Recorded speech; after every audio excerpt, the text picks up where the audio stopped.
Welcome to Heroes Have Wings, the podcast that gives a voice to the unsung heroes of Army aviation. I'm your host, Jason Santiago.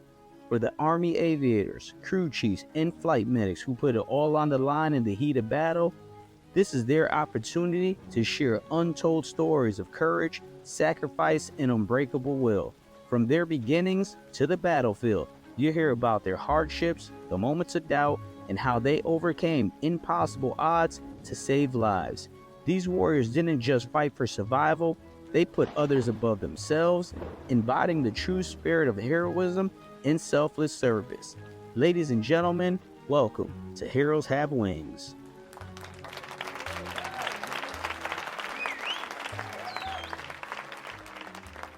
Today's guest is a quiet giant, one of those warriors who didn't ask for recognition but earned it every damn day. James Tully served 22 years in the U.S. Army, raising from the ground up, from PV-1 to Master Sergeant, holding the line with unwavering discipline, humility, and grit. A leader in the 160th SOAR, he didn't just maintain aircraft, he upheld the standard for warriors who flew into the storm.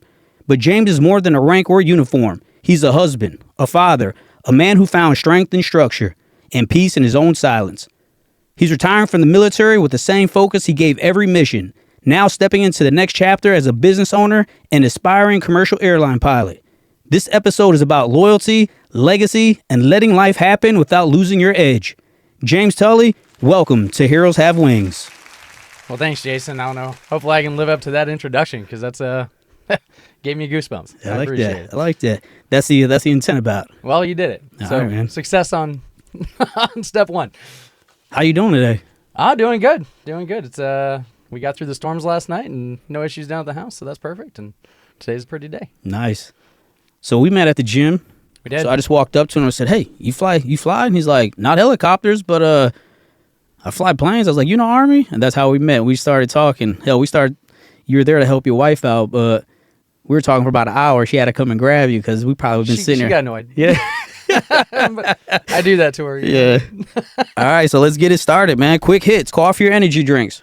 I mean, both. I like coffee in the morning, and then, if the day's dragging on, I'd little pick me up with a Red Bull. You need that 2 o'clock pick me up? Yeah, sometimes, Like the intro, a husband, a father, kids wear you out. Yeah, you stay busy. City life or country living? I grew up in the city and definitely like the country a little bit more now. You live in the country now? We're borderline. I like to be within 20 minutes of a Lowe's. That's my requirement. So I can still do, the house projects, and I don't have to drive too terribly far. But yeah. Summer heat, winter cold? Winter cold. Movies or books? Movies. Dog person, cat person? I'm a dog person, but we got both. Beach vacation, mountain retreat? Mountain. Wake up early, stay up late? Early. I'd rather early. But then I end up staying up late, and then early sucks. What's early for you? My youngest is a 6 a.m. on the dot alarm clock, so 6 a.m. Even on Saturday and Sunday? It don't matter. 365. Action movies or comedies?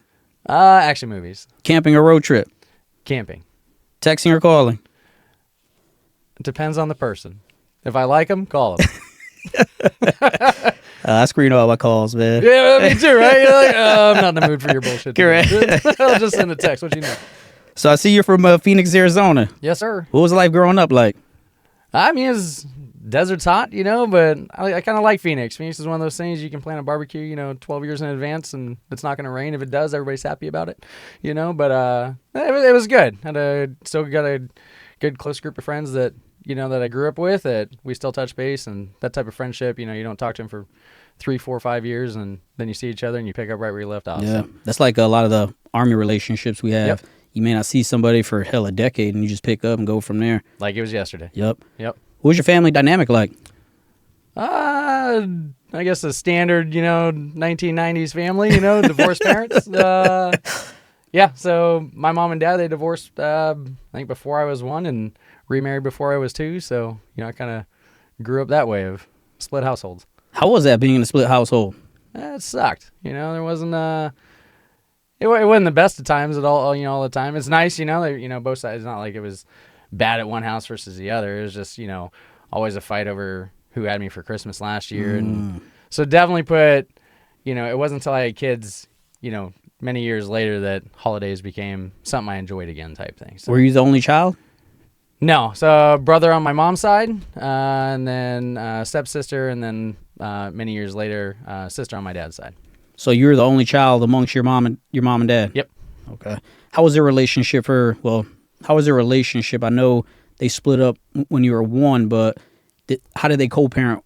Was it good or was it contentious all the time, or were you just sitting around like... They hated each other. Damn. So I was the middleman. How'd that feel? It's tough when you're trying to relay unfiltered messages from one parent to another, and you're trying to filter as a kid. Yeah. So definitely a challenge, but I mean, it is what it is. It made me who I am today, and definitely I think made me the father who I am today. To take a lot of those aspects out of pick and choose, kind of like leaders out of the Army. What you liked from one and what you disliked, and then develop that into your own style. So nice correlation there. Now, with your parents, how is your relationship with them now? We'll start with your mom. It's good. I mean, we talk once a week or so. Things like that. Good. We stay in touch and stuff. And no, definitely now I think both sides. I think I was predominantly at my mom's house growing up, so we always had the kind of a closer relationship all through my childhood and growing up and things like that. And we still maintain a good relationship today. What about your dad? My dad, I saw him, every other weekend for, the bulk of my life. We had our ups and downs. Yeah. Today, today I think we got a really good relationship. Wasn't always that. I think when I was about 16 and I became mobile and, grew a little peach fuzz, that all of a sudden, I kind of got tired of some of the things. So I didn't see him for a couple of years. Mm-hmm. Just stopped going over there. And then kind of, after I joined the Army and stuff, and then we were able to start rebuilding our relationship, which was good. Yeah, that's real good. Step parents, how was your relationship with them? On my dad's side, great. They're no longer married, but she's still my stepmom. Mm-hmm. She was my stepmom, I guess, for, 16, 17, 18 years, something like that total. She's still my, I still consider my mom. Actually, I just talked to her on the way into here today. Nice. We were on the phone. So really appreciate that relationship with her. Like, I've always been a son to her. And whether it was blood or not blood, I don't think that really matters. Mm-hmm. But yeah, she's awesome. Mom's side, had a handful of stepdads. I don't keep in touch really with any of them. My brother's dad, we still talk occasionally. I think we've got a decent friend relationship type thing. Was always been able to reach out to him, over the years, even after him and my mom split up. The other ones I haven't talked to, and then our current husband, Dave, right now, he's a great guy. They've been married a little over a decade now, and no, he's awesome. Him and I get along really, really well. Nice. With you dealing with that, so many different people growing up, how did that help you become the father you are today and make you realize that picking my partner is probably one of the most important things I'll ever do in my life? I mean, I suppose it probably, I don't think it wasn't on the check sheet. When I met Suzanne, I'm like, all right, she met all the boxes. I don't know if I looked at it deliberately that way, but it's, maybe for her benefit. It does give me a little bit more patience with her, Mm-hmm. type thing. I think, us working together, keeping her a priority, I kind of always viewed it as, if she's happy, the house is happy, kind of happy wife, happy life type thing, Mm-hmm. but more so I want my girls to know that, my daughters, that, their mom always comes first, right? Mm. And if I take care of them, I know they're always taken care of. If I take care of her, they're always taken care of type thing. So, I don't know. I guess I've never really thought about how it's impacted. I know it's definitely impacted. Mm-hmm. It's crazy how the things we go through in life as, I would say younger child, pre-teenager to teenager, those things impact our lives from a subconscious way, and we really don't realize it until we get older and start giving it some thought. Yep. Like, damn, why do I do this? And then you're like, I think I know why now. Yeah. That's When did you realize you want to join the military? So my grandfather, on my mom's side, so he was probably definitely the constant male role model in my life. He was always my hero. Man, I can't get emotional. Listen, we get emotional here. That's the one sensitive subject, just talking about him. It always tugs at the heartstrings. But we get sensitive here on Heroes Have Wings, man. Perfect. It's okay. Yeah, sensitive is okay, right? But So he was Korean War. You know, and we talked about the divorced parents, things like that. You know, he always put my grandmother first. I think I take a lot from him. Try and instill that in my day-to-day life type thing. But you know, so I grew up, we'll say family of cops. My mom worked for the police department as a civilian. So, you know, me being around the police department was the goal I was going to go, right? You know, type thing. It wasn't to join the military. Always loved aviation. You know, I go to air shows as a kid. Happened to fall on my weekend was Luke days out at Luke Air Force Base. So we'd always go out there. But yeah, it was to become a cop. That was the original plan. 9/11 happened, and you know, which I'm sure that'll come up a little later. But that was it kind of happened at a point where it was in my life. I was in between jobs. You know, I guess I was 19, kind of just doing dumb young kid stuff, you know. Typical 19-year-old right? shit. Yeah. I'm a man though, right? You know, I'm a man. I know everything that's great. You know, It's crazy how we look back. Yeah, we think we're men at 19. Yeah. We're like, bro, you don't have no clue on I'm not life. sure if I'm a man now. You know, like I'm sure when I'm 60, I'll look back like, man, at 40, you're an idiot. But yeah, so you know that happened, and it was, but I couldn't become a cop until I was 20. Or you have to time it. Can't graduate as a cop until you're 21. You can't, you know, legally carry a handgun, as, you know, for the state, you know, type thing, and so. So here I am at 19, and you know, 9/11 had happened, you know, and then it's just kind of one of those things. It's like, you know, what can I do in the interim, you know, type thing. So I think probably like every single enlisted soldier that comes in the Army was like, all right, I'm going to go in, I'm going to do my initial contract, whatever that is, 4 or 6, whatever, then I'm out, and I'm coming back to civilian world type thing. Yeah, that's kind of how. So I went down. I originally went down and I walked in the Army recruiter because I was like, well, you know, I walked in the Army recruiter looking for the Air Force recruiter, and they weren't in the same vicinity. I think it was the Army and the Marines were next to each other, and the Navy and the Air Force were on the other side of the mall or something. And I walked into the Army, and the guy was like, you know, why the Air Force, you know, and gave me a bunch of crap for it. And you know, and I wasn't gonna go Army. I went to the Air Force recruiter, and you know, talking to them, and they're pitching their game, and excuse me, and their whole spiel, and he gets through, and he's like, well, you know, so you graduate basic, and then we'll let you know what jobs are available, and you can pick from that. And I was like, well, you know, if all that's available is cook and toilet cleaner, I got to pick from those two. He's like, well, there'd be more available. I was like, well, enlighten me, right? Like, but if that's it, he's like, well, yeah, if that was it, that's what you got to pick from. I was like, I'm not doing that, right? And the Army, it lets you, you know, before you commit, you get to pick the job, right? So you knew that day one. So I was back in the Army recruiter office. So the Air Force doesn't? It's you get done basic, then they tell you where you're going for your job? I mean, that's how it was 23 years ago. I'm not sure if it's the same today. I haven't swung by an Air Force recruiter office, you know, since then. So they may be different, but that's how he told me how it worked then. And I was like, no, I'm not going in blind, and you just get to tell me what's available, you know. In the Army side, you know, there's 400 jobs, you know, and so you can pick one and then go into that field. So I went back and went Army recruit, you know, into the Army office, and here I am. Yeah. So when you signed up at the Army recruiting station, did you know immediately what you wanted to do, or did you have to flip through the book or watch the videos like everyone else? So no, I yeah, like everybody else, right? You know, I was looking at the broad spectrum of all the jobs, right? And the original one that I narrowed in on was MLS operator, or multiple launch rocket system operator, something. Humvee with a, you know, with the rocket pods on the back. You know, you're ripping across the desert, slam on the brakes, launch a bunch of rockets, kill bad guys, and do your business, right? And that was it. I was like, that's the one. Like, I want that, right? And so I kind of dwelled on it for a bit, and I was thinking about it, and I was like, you know, all right, so when if I'm doing 4 years and I'm going to come back, like, how does that correlate into the future, right? Like, you don't see too many gun trucks in America. You know, if I was growing up in Iraq, you know, lots of gun trucks there, right? You know, the Middle East, you know, you probably apply that job set. But in Phoenix, there aren't any, right? And so I was like, maybe that's not the best skill to go chase, because when I come back, what am I going to do? You know, what goes on the resume type thing, which I will give 19-year-old me some credit that I was smart enough to think of that, right? Like, what's future me and how does that apply? Because probably the smartest choice I ever made. So I went back to the drawing board and was like, you know, and I worked at a Jiffy Lube at the time, and the one of the guys was a Black Hawk Black Hawk guy used to be in the Navy, right? And so he was telling me about it, and I was like, all right, well, let me start looking at those. Obviously, I'm not going Navy. I don't want to be on a boat, but which my current organization has sure found a way to put me on a boat, but getting one in the brochure.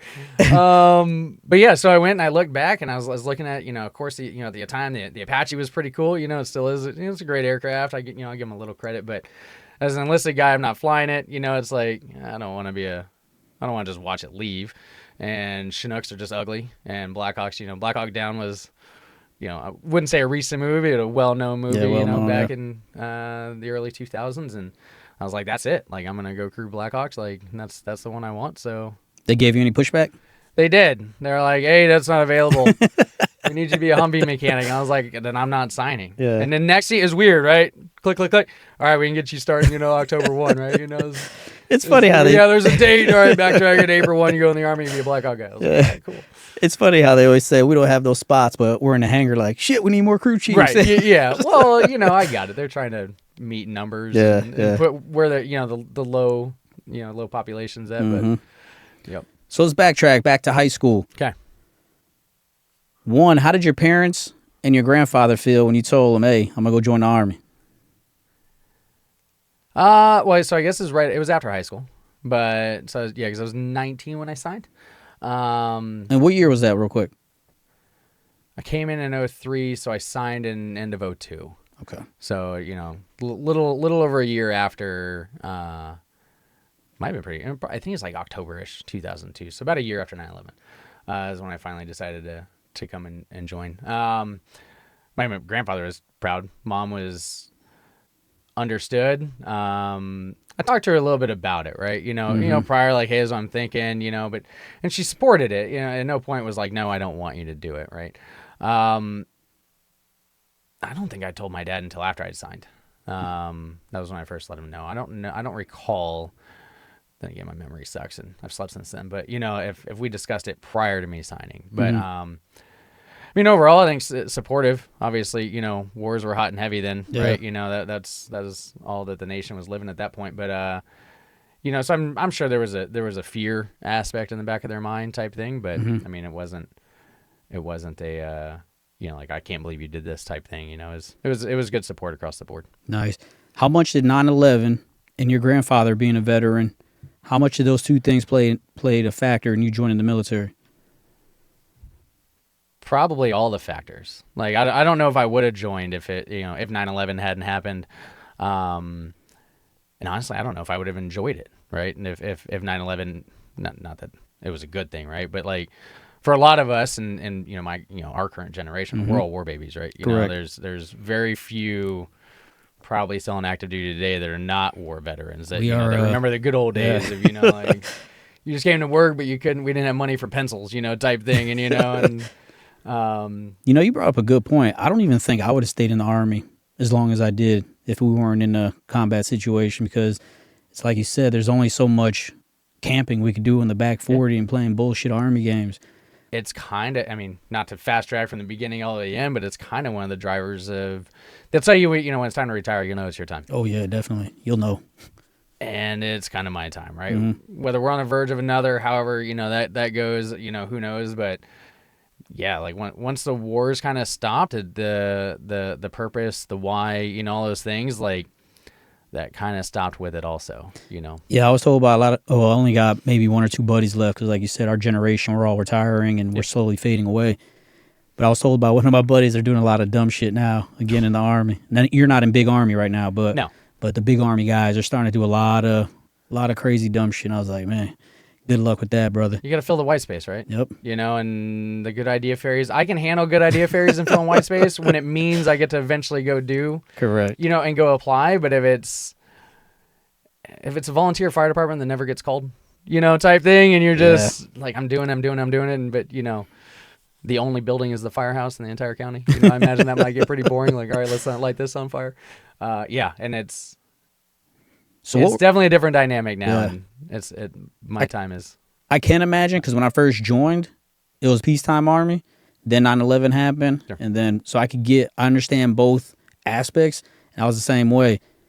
If 9/11 and everything didn't happen the way it happened, I already had it made up in my mind that I was getting out the Army. I got tired of the going to NTC and doing all the boring Army shit, which is necessary. You got to train, right? Yeah. But you pick and choose what you want to do. How old were you when 9/11 happened, and what were you doing? Yeah, maybe we do a math problem in here. I guess so. I smell the wood burning. Yeah.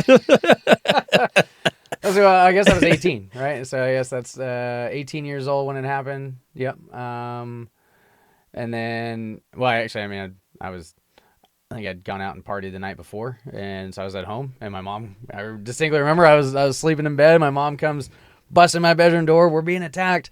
Like, yeah, I just remember looking out the window, like, what's she talking about? Like, I mean, it looks like a normal Phoenix day outside, you know, and you know, and so I go downstairs, and yeah, it's all over the news, you know, the type thing of the towers. And that was an interesting time, you know. It was probably one of the coolest, I guess, moments is watching the nation band together. Yeah. You know, you couldn't, within 48 hours, there wasn't an American flag that you could buy off the shelf anymore, right? I mean, there was lying down, painted on people's cars, type thing. I mean, that first month or so is as much of obviously a huge tragedy as it was, but it did bring the nation, immediately as one, right? And that was again, it's kind of weird to say, but a cool experience, like it was interesting, made me proud as an American, right? Like here, fuck you, we're gonna go punch you back in the face type thing, and I hadn't made it, again, I hadn't decided to join. That wasn't a thing, and I guess, a little bit of a slow burn to be like, like in the meantime, while I wait, like, let me not just change oil at Jiffy Lube. Like, let me find a better path, to go do something with my life at this point. Which is kind of what drove me to go raise the right hand. Mm-hmm. Yeah, I would agree with you. I think, in my opinion, that's probably the last time I seen our country that unified. I can't think of another incident during my lifetime. I know there's other things that happened, but it was something with everything that happened 9/11. It was very, like you said, I don't mean it in a bad way, but it was very magical how this country came together. Flip of a switch. Yeah, it was crazy how we bonded together. None of the bullshit mattered anymore. Yeah. Right? That was the only priority for the nation. And that was an amazing experience to watch. Yep. And we'll say, out of everything, hopefully something good comes out of something, right? And correct. that, as bad as, and hopefully, we never have to experience something like that again. But out of that, it's like, the forest fire that goes through, and then all of a sudden, out pops a flower, from the soil, and it just blossomed in this huge, beautiful thing, real quick, real fast. And it's crazy because the way we saw the unification of the country, we lived that a lot in the military. How we just come together in our units to get a mission done, or we're there for each other, and we have that constant camaraderie. I think that's something that's missing from our country, right? A lot of people, there's a lot of division. There's people are focus on their problems only. And one of the things you're going to struggle with when you finally retire and leave the Army is that you're going to be on that quest looking for and expecting that thing that you've had in the Army the whole time. Because I even battled with it, and all my friends battled with it. Mm-hmm. You start getting around civilians now, and nothing, civilians, they aren't aware of the way we operate all the time. And we're very selfless, and we're always looking to help and do these things. You're not going to find that much. 100%. I mean, definitely. I even saw that. I spent, a lot of my time in the Army in Germany, and the unique thing of that is it drives the unit closer together, right? And living in Germany was awesome, but it automatically puts you into this small pool, right? Of I don't speak the language, I don't understand the culture, right? So all of a sudden it just drives you together, and it creates these really, really tight bonds being stationed overseas for so long. And same thing on deployments and all that stuff. But yeah, it is coming back to the States, I think I started to see that more, even though I guess, I don't know, almost halfway through my military career at that point type thing. But yeah, just because, not that I didn't interact with, the German population, I did, but you don't have the same friendships and bonds, things like that, right? Because there is cultural differences and things like that. That moving back to the States, that all of a sudden, hey, my neighbor's American again, right? Yeah. But now, so you're seeing these differences, kind coming back that I didn't necessarily see over there for the first 8 years of my Army career, and and so yeah, it was I'm sure that transitioning out, I'm gonna have lots of everybody tells me that where it's you're back to your opinion doesn't matter, which some rank your opinion matters at times, right? Even as an 8, my opinion doesn't matter half the time, right? There's plenty of O's above me, but yeah, I'm looking forward to the challenge, I guess, but at the same time, recognize that there is going to be a challenge in that aspect. So you leave for basic. Where'd you do basic at? Fort Knox. Fort Knox, yep. Which is an OSIT for a lot of one station, unit training or whatever, but for, tankers and stuff like that. And so it was like, I think there were 2 of us that were, me and another guy that were like in the whole basic training that weren't just staying at Knox, we're getting on a bus and being shipped else, somewhere else. But, and you were, I want to clarify, you were a 15 Tango, right? Yes, sir. Yeah. So they sent the 15 Tango to Fort Knox. Fort Knox. He must have pissed somebody off at MIPS. Probably, So was basic hard enough for you? It's because I didn't take the light wheel mechanic or That's whatever what it they was. wanted. Like, all right, I got you, buddy. I'm plugging you at Fort Knox. I'm sorry, what was it? Was basic hard at all? Nah, I mean, yes and no. I mean, I think it was, I don't know what they call it, that first weekish or whatever that, you get there, they buzz your head, you're getting all your mill gear from CIF, you're not in basic yet, type thing. They're just kind of just shitting on you, type thing. And, I distinctly remember sitting in there and in one of the bay or whatever, and just thinking, man, I fucked up.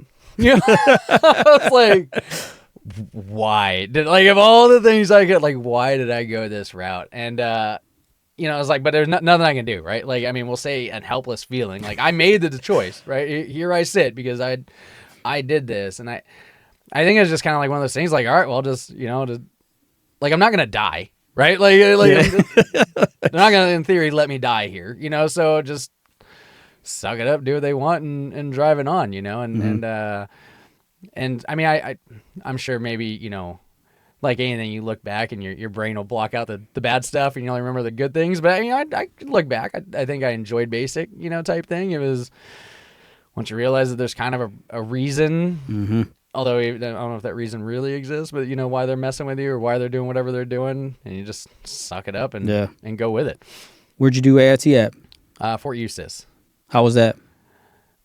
That was an experience too, because I remember getting off the bus. And in Fort Knox basic training, it's only men, right? There's no females at all at Fort Knox basic. So I'd never seen a female drill sergeant. I did not know I thought there was only one hat, right? The brown round, right? Yeah. And I'm getting off the bus, and and this is the point that I also realized that the recruiter lied to me, right? Because it's like, basic can be hard, and you're at AIT, it's like living in an apartment. You're like, oh, okay, like got it. I got through the first chunk. Life is better. Yeah, that was that. He might have been slightly off, but I get off the bus and all of a sudden, this woman's just yelling in my face, and I don't understand. Like, I was confused because I'm like, well, you're not a drill sergeant. They wear the different headgear, and I was like, but it quickly realized, as I'm in the front lane arrest, in my Class A's with my duffels on my back, just totally confused about what happened again. Like, where's my apartment? Is there a customer service rep I can talk to? That and then a drill sergeant shows up, brown round, and now they're both screaming. I'm like, oh, okay, it clicks, right? Like, all right, you just don't know what you don't know. Correct. I hadn't been exposed to that, I had no idea.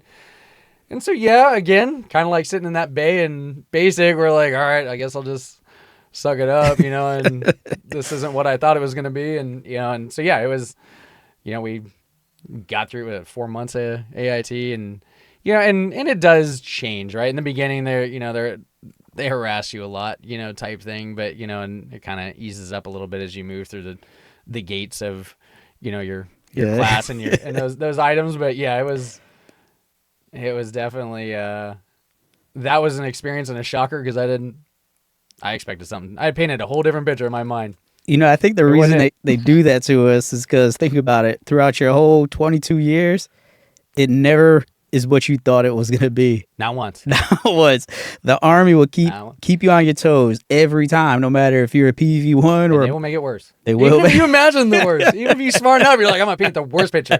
Nope. Army's like, They hold need my it. bear, I got something. You all right? Yeah. Oh, you think it's gonna be terrible? I'll show you terrible.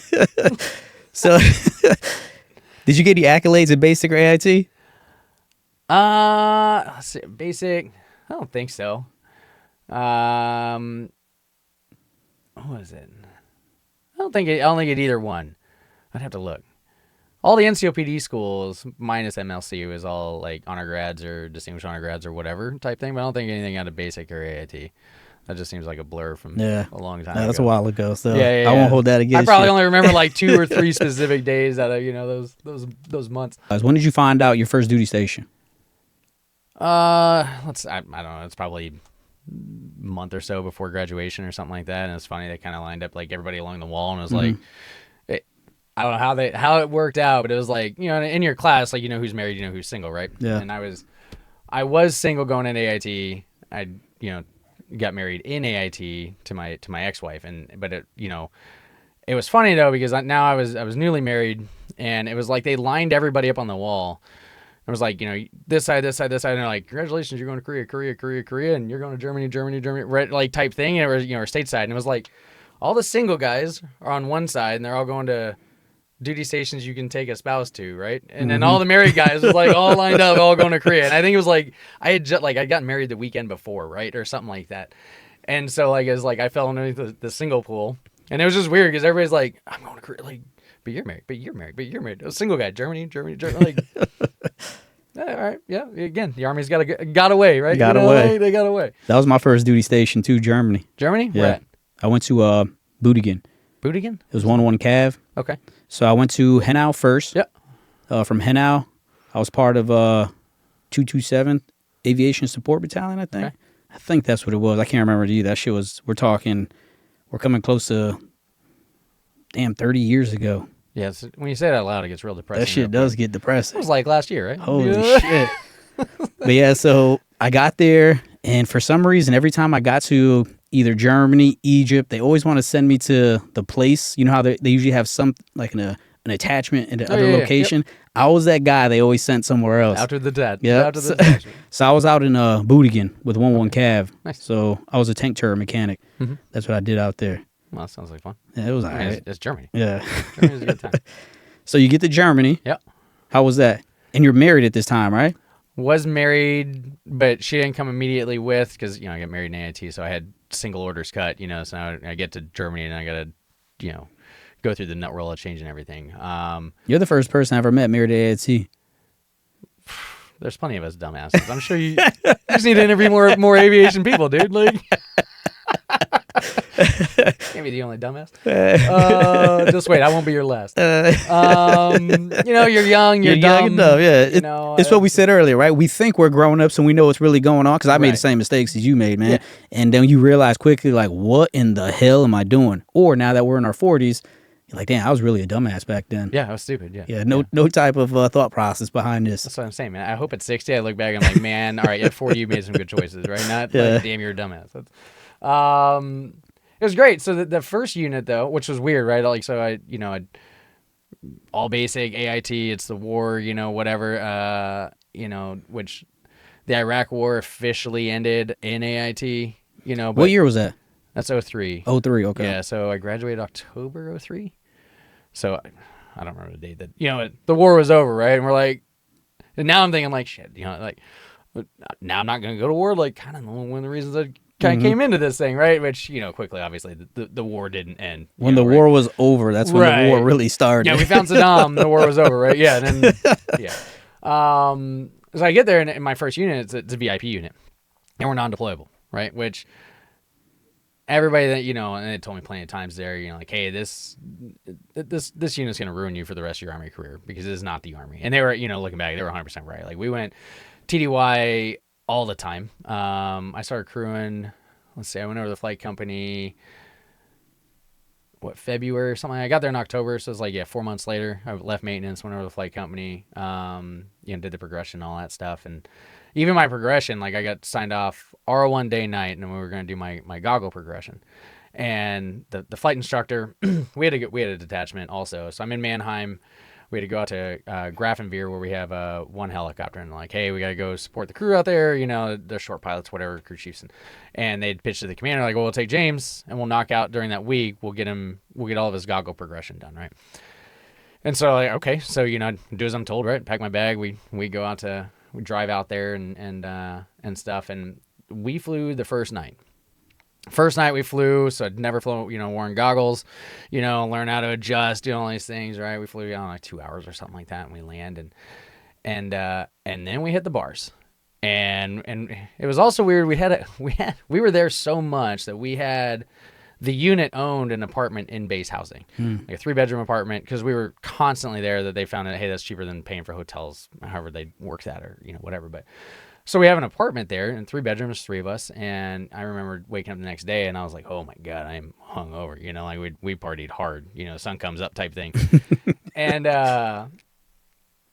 so we were gonna go on another goggle flight. And I remember, good friend of mine. We'll just call him. Well, his name's Jeff. We'll just leave it at that. But I mean, he was the instructor pilot that was with us, because he was also doing training with one of the other pilots out there. And I hear him just throwing up in the bathroom down the hallway. And he's like, guys, I just checked weather. It's not good. We're canceled tonight. And I'm like, well, thank God, because I don't think I can crew a helicopter right now. And I look outside, and it's beautiful. Yeah. And I'm like, all right. So what do? We all go back to bed, right? Like everybody sleeps a few more hours, and then we go hit the bars again because, this flight's canceled. Then it just became the routine. Mind you, I'm out there like 7-8 days, right? This is my goggle progression. And we... It just turned the next morning, and we wake up. I'm like, Jeff, how's the weather? It's not good.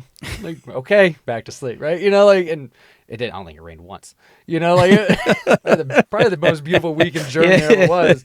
We just partied too hard every night that he would he would just cancel us, and we didn't train. Saying it was me, the flight instructor, and him, and whichever other pilot that was already out in Graf, but.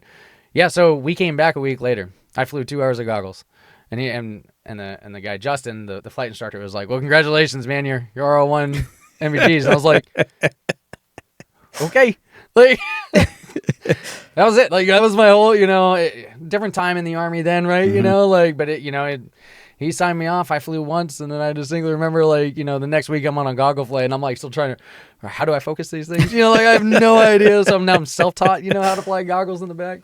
Yeah, good times. So Germany was first unit was I don't know, 3.5 years. Lots of great time. We traveled all over the place. We did the 60th anniversary for Normandy. And you didn't do any deployments with that unit, correct? No deployments with that unit. We were just non-deployable. We would do things called staff rides, where like all these generals would come to Europe, right? And we would take all 8 aircraft, 6 of them be for packs, 2 of them just, gut for bags. We had VIP kits and everything in our aircraft. And we would take them from Heidelberg, Germany to wherever, right? They were going to spend a week, and it'd be, whether it's somewhere in France or Belgium or wherever. And those are great times too, because we'd pick them up on Monday, we'd fly a couple hours, land. Your next show time is Saturday, 8 a.m. It's Monday. And then, just that's a whole week. We would go burn down cities. Like we're all getting 135, 140 a day, per diem. Nobody's making money because we're just drinking it and having a great time. But yeah, so that was like they said it would ruin you for the rest of your career. 100% right, because that's not the way the Army operates. Mm-hmm. But it was it was a great time and thoroughly enjoyed it. Yeah. So you did 3.5 years there. What was your rank when you left there? I left there as an E5, so sergeant, newly promoted sergeant, pretty short. I volunteered to go to another unit in Germany, in Katterbach, so 5158, which is GSAB. They were deploying in that July, so July 2007. And so I think I signed in like May, right, and then like left 5-6 weeks later or something like that. Where'd you guys go? We went to Balad, Iraq, and then we were put in charge of the MNFI and CI commanders, so the 4 and 3 star that run, the whole battlefield type thing. Mm-hmm. The 4 star runs the theater, and the 3 star runs the Army side of it. So we had a detachment in Baghdad for real them. Quick, for a GSAB unit, I obviously know, but what does a GSAB unit normally do? So GSAB, I don't know if it's probably canned cookie, but you'll have one company in Blackhawks that is, typically VIP, general, whatever, type operations, but you don't typically get into like fast ropes assaults, things like that, right? You're just kind of a PAX Hall movement. You have a medevac company inside of there, and you have a Chinook company inside of there. So it's kind of a general aviation capability type thing. So I was in that unit. I was in we'll say the VIP, but it wasn't the VIP I just left, right? Correct. Like two different. We weren't carpets and skirts and all. It was just regular Blackhawks, but just PAX Hall type style movements, and we would do those things. So when we got to Iraq, and then then I was the flight instructor for. I think when we started that deployment, I was the only flight instructor in the company. I was a new flight instructor, and then I took over the Baghdad detachment, which we had 6 ships down there, and then 6 or 8 more up, and of course they always plus you up, right? You fall on another aircraft and things like that. So I think we had 6 or 8 still up in Balad. They were doing ring routes, boring type crap, and we were flying. Our primary was just flying the 4-star and the 3-star around. That's what we did. So how'd you feel going from not GSAB, a VIP unit in Germany, to now you're in Iraq with a GSAB? I mean, I volunteered to go to that unit, right? Like, I knew they were deploying. Even when I showed up, the commander was like, we're leaving, right? I'm like, yeah, that's kind of why I came, right? Like, it wasn't, I absolutely loved my time in the VIP unit, but again, it wasn't why I kind of joined, right? I joined, it's like, man, now it's 2007, like, the war already ended, right? Years ago, Saddam, but, and at that point, in the VIP unit, it was, people are starting to come in, all of a sudden it's like, you're quickly becoming the only slick sleeve, right? Now in the unit, everybody, when I first showed up, it was like everybody was slick sleeve, combat patch.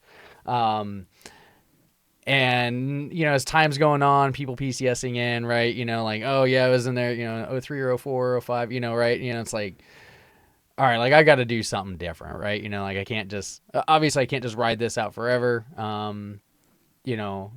Probably good for my mental health to not do that, as far as, or maybe more my liver, to not do that, and then, so yeah, I went over to the GSAB to straight up just go deploy. And so it was kind of cool because the mission set I got was intermingling the two that what I already knew and kind of what I wanted, but it wasn't it wasn't I guess that's the positive side of thinking of it. Again, I've already we'll watch the videos of the movies, whatever. It's like I'm not going to hitting targets, like that still kind of sucks, but at least now I'm in theater, and kind of living that, starting to be exposed to. But it's definitely different, that's for sure.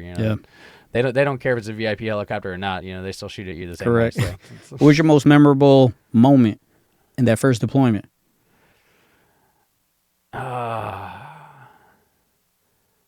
Good. We going good memories, bad memories. Both. Good memory wise was, I don't know. I think that the bond that we had out of our 6-ship detachment, was just amazing, right? Like we became a legit family. The coolest thing, and it probably is still probably today, the coolest thing that's ever happened in my military career is at the same time my brother was deployed and he was in Iraq. He's at some shithole fob, 2-hour flight away, right? Is where he's at. And we're in communication, we're talking, or whatever. And at the time, and I don't remember what 4-day weekend, not that those happen for everybody deployed, but they do happen for 4-stars. He was going out of town, right? He was going to go out of town for, back to the States or whatever he needed. He's got official business to do, right? He was leaving, and I knew this. It was on our long range calendar, right? Like, he's going to be out of town. And stuff. So I was trying to work it out with my brother that I was like, hey, like I'll come down and visit you, right? And mind you, he's a combat engineer. Again, little shithole middle of nowhere fob, right? That's what he's doing. And it's like, he's like, dude, come down here. Like we'll go on convoys. You light shit up, dude. I'm like, finally, fuck yeah, dude. Like that's what I've been wanting to do, right? Like, hey, come here, just fly VIPs. Like let's go terrorize the neighborhoods, type thing. And so I'm, we're kind of setting this up, and I'm like, all right, I gotta go pitch to the commander, right? And I was like, hey, like, the boss is out of town. I've already planned it out. Like if I can take these ring routes over, I can get to this fob. They'll come or near it. They'll come pick me up. You know, I'm gonna spend a couple days with my brother out there. And he's like, "What's your brother do?" I was like, "Well, he's a combat engineer." He's like, "Well, what does he do?" I'm like, "Ah, he just stays on the base." He's like, "What are you gonna do?" "Just hang out." He's like, "I'm not letting that cat out of the bag." He's like, "You're not gonna hang out." He's like, "And not, you know, probably wasn't Wild West still." It was the West. Yeah. Right? It was not Wild West, but 07, early, you know, 08, it was the West. You know, we'll go with that. And he was smart enough to know, like, he's like, "You're not going to do that." He's like, "Dude, you're not, like, you don't have, I know what training you have. Like, you don't have the training to go out and, like, do gun truck stuff. And I know that's what you're going to do." I'm like, "No." You know, like, He's like, "Let me think about it." I said, "All right." So, like, a few days later, he comes back to me. He goes, "Hey, all right, I have a proposition for you." He's like, "What if I work it out with his commander and we bring him up here?" I was like, "What do you mean?" He's like, "We'll go down and get him and we'll bring him up here." And I was like, "Okay, like, shit, that's cool."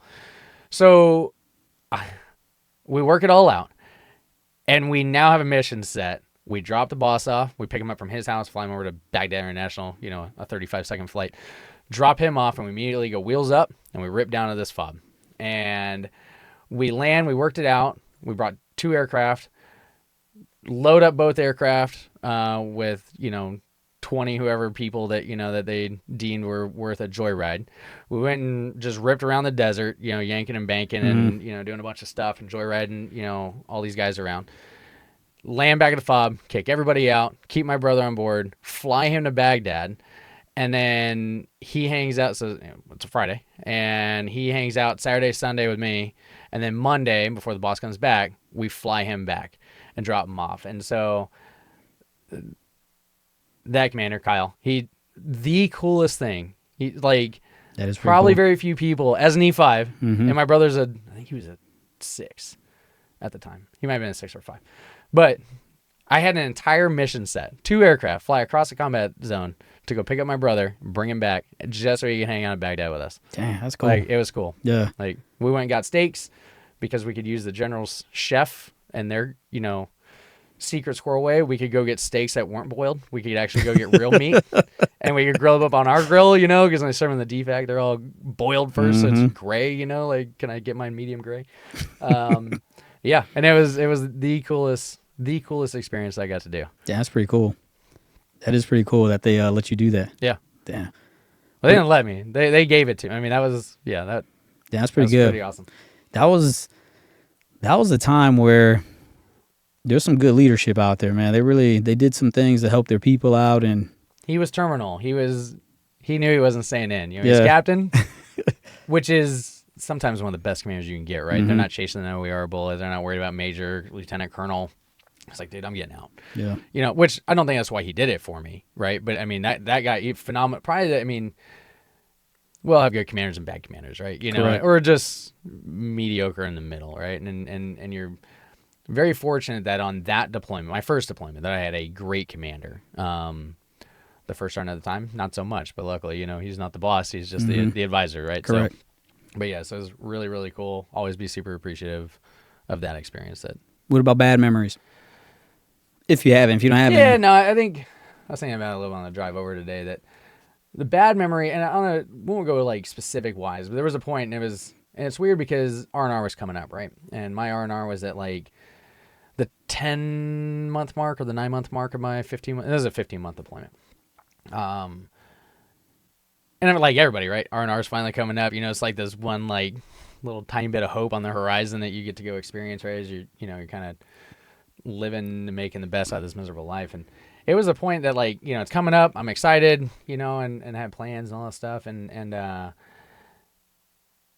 we were going through like a week of just like, it was just not great. You know, whether it was, you know, aircraft getting shot at all the time, you know, indirect fire decided to pick up a lot, you know, we're just getting, you know, rocketed and mortared all the time type thing. And it was weird because like the day before, like tomorrow I'm going on, you know, tomorrow I'm going to start the process of going R&R, right? Which is like you know, it's not just get on a plane and back there, right? It takes you like a week to get out of theater. You're, like, you're gone for a month, but you're, you know, only 18 days was R&R.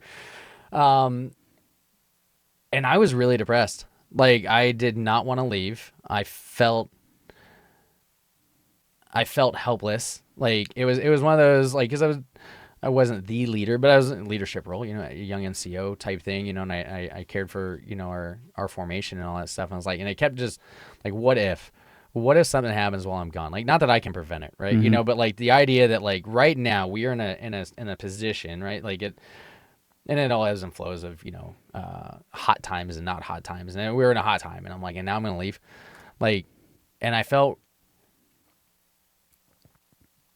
I don't know, I was scared, like helpless, like it just like leaving while they're dealing with that shit and I'm supposed to go have a good time was very, very difficult. It was really hard to do. Luckily, you know, during my time being gone, came back, nothing catastrophic happened, you know, type thing, or long-term detrimental type stuff. But yeah, it sucked. It was a hard time going on vacation when like I felt like that was not the time for me to go do it type thing. Did you go back to the States or back to Germany for R&R? I went back to Germany, still married at that time. So went back and then we just traveled from there and then went back just straight back to Germany. What was your biggest takeaway from that deployment?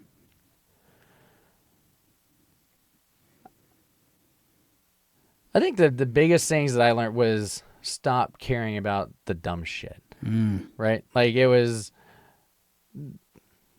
plenty of things happen, you know, death on the battlefield is a you know, whether it happens directly, luckily we didn't lose anybody that deployment, which was great.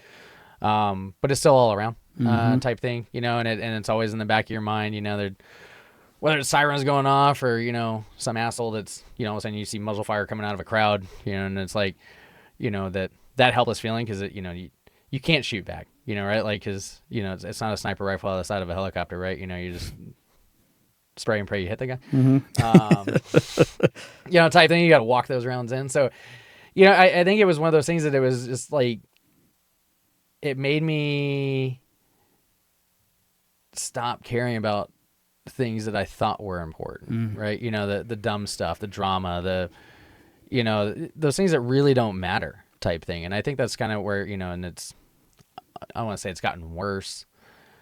It's gotten, I don't know how to put that. The caring about the dumb stuff has gotten worse in a good way. I don't know how to phrase that, to where I just care less about the dumb stuff, right? Yeah. You know, like if it's not life or death, or it's not like, is it really mission critical? Although we still care about a lot of dumb stuff for mission success, right? But yeah, like just, I still felt like, I think prior to that deployment is, you know, you talk about like you know, when you're in high school, right? You know, what's important to you in high school, and that type of drama, or, you know, those feelings. Yeah, they were gone by the end of that. Like, I don't. Damn. Yeah, I think I may have countered that too, because when you're busy doing shit all day in a combat zone, like, you forget about a lot of the dumb shit.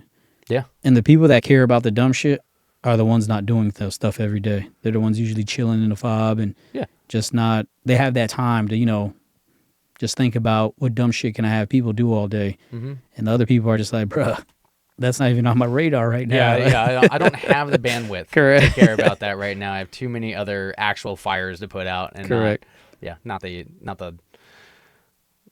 so-and-so said what? Like, yeah, who cares? Who cares, dude? Like, it's crazy. I live life like that right now. Yeah. I learned that from one of my business partners. He said, Jason, in life, you just got to ignore the white noise, man.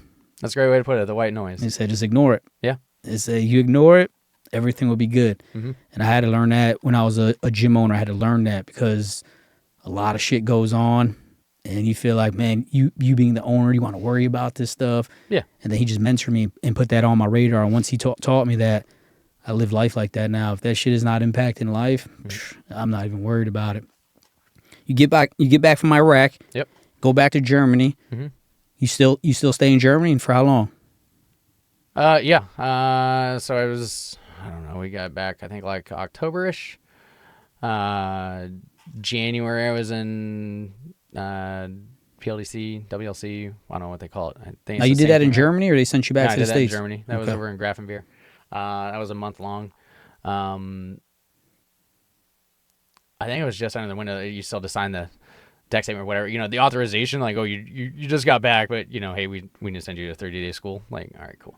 So I went and did that. And then I always loved how they asked us those things like if we had an option. Yeah. You know? Hey, can you sign this? Here's your pen. Yeah, exactly. Looking for a volunteer, exactly, right? bro. Voluntold. Yeah. Yeah, they don't give a shit. They don't give a shit, man.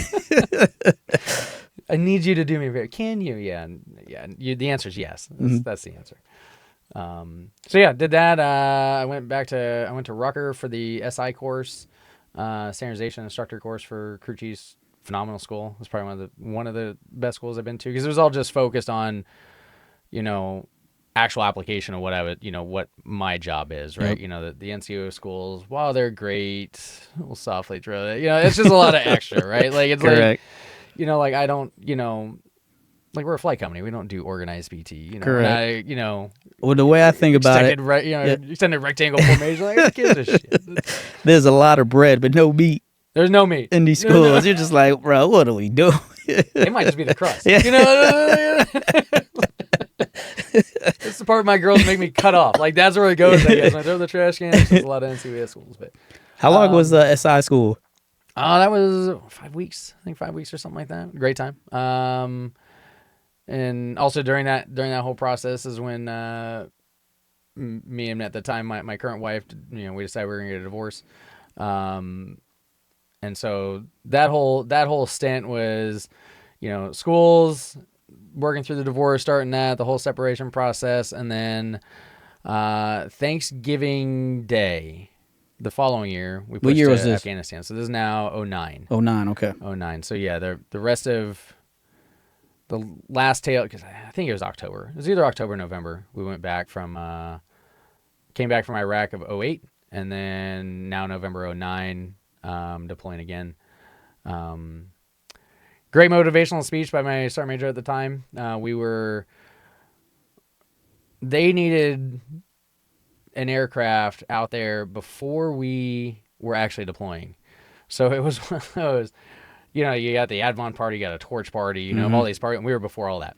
So all of a sudden I'm in Ramstein, Germany, deploying about 3-4 weeks ahead of my entire unit. And the sergeant major comes in the hangar and he's like, all right, well, hey, just a reminder, 12-month clock doesn't start until we're 51% boots on the ground. I'm going to go have some turkey. See you guys later. And he walked out. And that was another moment when you realized this isn't what I thought it was going to be like. I was like, I want to be that leader, right? Like, I'm not going to be like that asshole. Yeah, it was real great, as we're leaving on Thanksgiving Day. And we get over, there was probably only like 8 or 10 of us that were, I think maybe 10, because we had 2 aircraft that we took over early.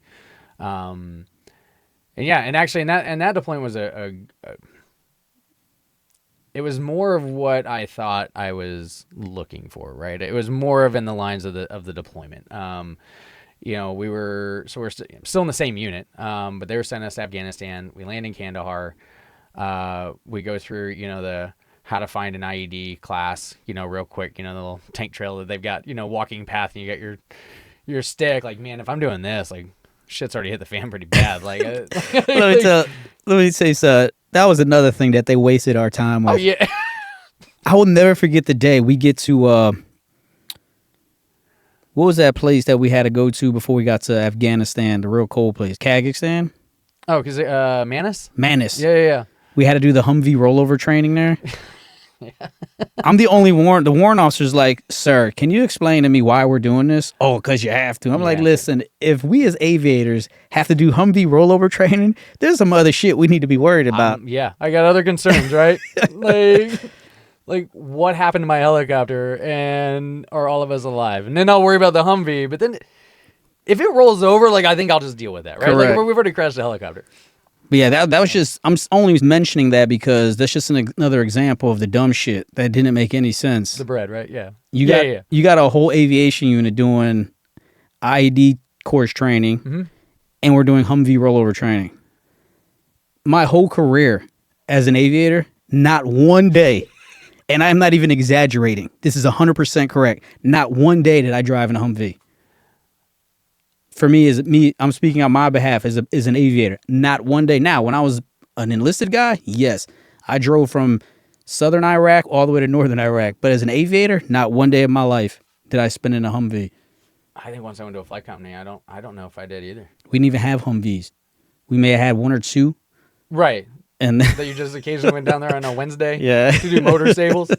Right. You know, and they're like, well, that's user level. You can change it. I'm like, what the, but like, do you want to go work on the helicopter? Like, how about I go do what I do and you do what you do, right? Like, that's, yeah, it's. So you do the training. Do the training. So we've already been there in Kandahar now doing the mandatory local area orientation LOAs and stuff like that, you know, flying around, refreshing gunneries, doing all that stuff, right? And then it was and then my unit started showing up. And it was we'll go another distinct memory, but it was, hey, we need you guys to push out to Shindan. So Shindan at that time was just nothing. It was some HESCO barriers, filled with sand, and there was a tent. There was a SF ground unit out there, and we need you to go do medevac chase. Like, that was our mission set, right? So in Afghanistan, the Apaches aren't fast enough. The Kiowas, because they still existed, definitely weren't fast enough. So you'd put a medevac helicopter and a regular helicopter, Black Hawk helicopter with them, and then we're the ones to provide security support, right? Correct. Because we can fly the same speeds. And so we're like, hey, we need you to go out there. I was like, okay, like I'll go. Let's go. So you knew something was up because the commander comes in with pizza. Like, for U4. Yeah. Right? Like, I bought U4 pizza. I'm like, what do you? That's weird. And by the way, hey, are you willing to go do this? Like, can you? Like, clearly you decided it. Sign this paper for me real quick. Yeah, sign this paper. You're feeding me pizza, right? And I was like, were you in E6 at the time? Still 5. Still 5, okay. 5, right? So, and on the crew chief side, E6 is the death of the crew chief. Correct. Right? Like, there's not, I don't know if it's changed or not, but like in the conventional side, there's not a flight company that's MTO'd in E6. They're MTO'd 5s and below, and then they're MTO'd like a 7 for that platoon, right? But there's no E6. E6 goes to the TI shop. So, like, I was avoiding, like, hey, go to the board. No. Like, go to the board. No. Like, I'm not going to the board. Like, I want to keep crewing. This is like, I'm loving life. Like, enjoy my job as flight instructor and things like that. And so, so I was like, yeah, all right, we're going. And then he brings in ammo. And he's like, all right, here you go. Here's your ammo for going out there. And I was like, where's the rest of it?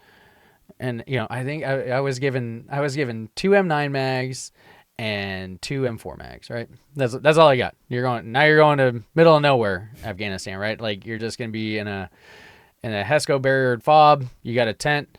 There's a porta shitter outside. Don't pee in it. It fills up too fast. Use the stick, type thing. To knock the poop pile over. And that was it. And I'm like, where's the rest of my ammo? He's like, that's all you, that's combat load.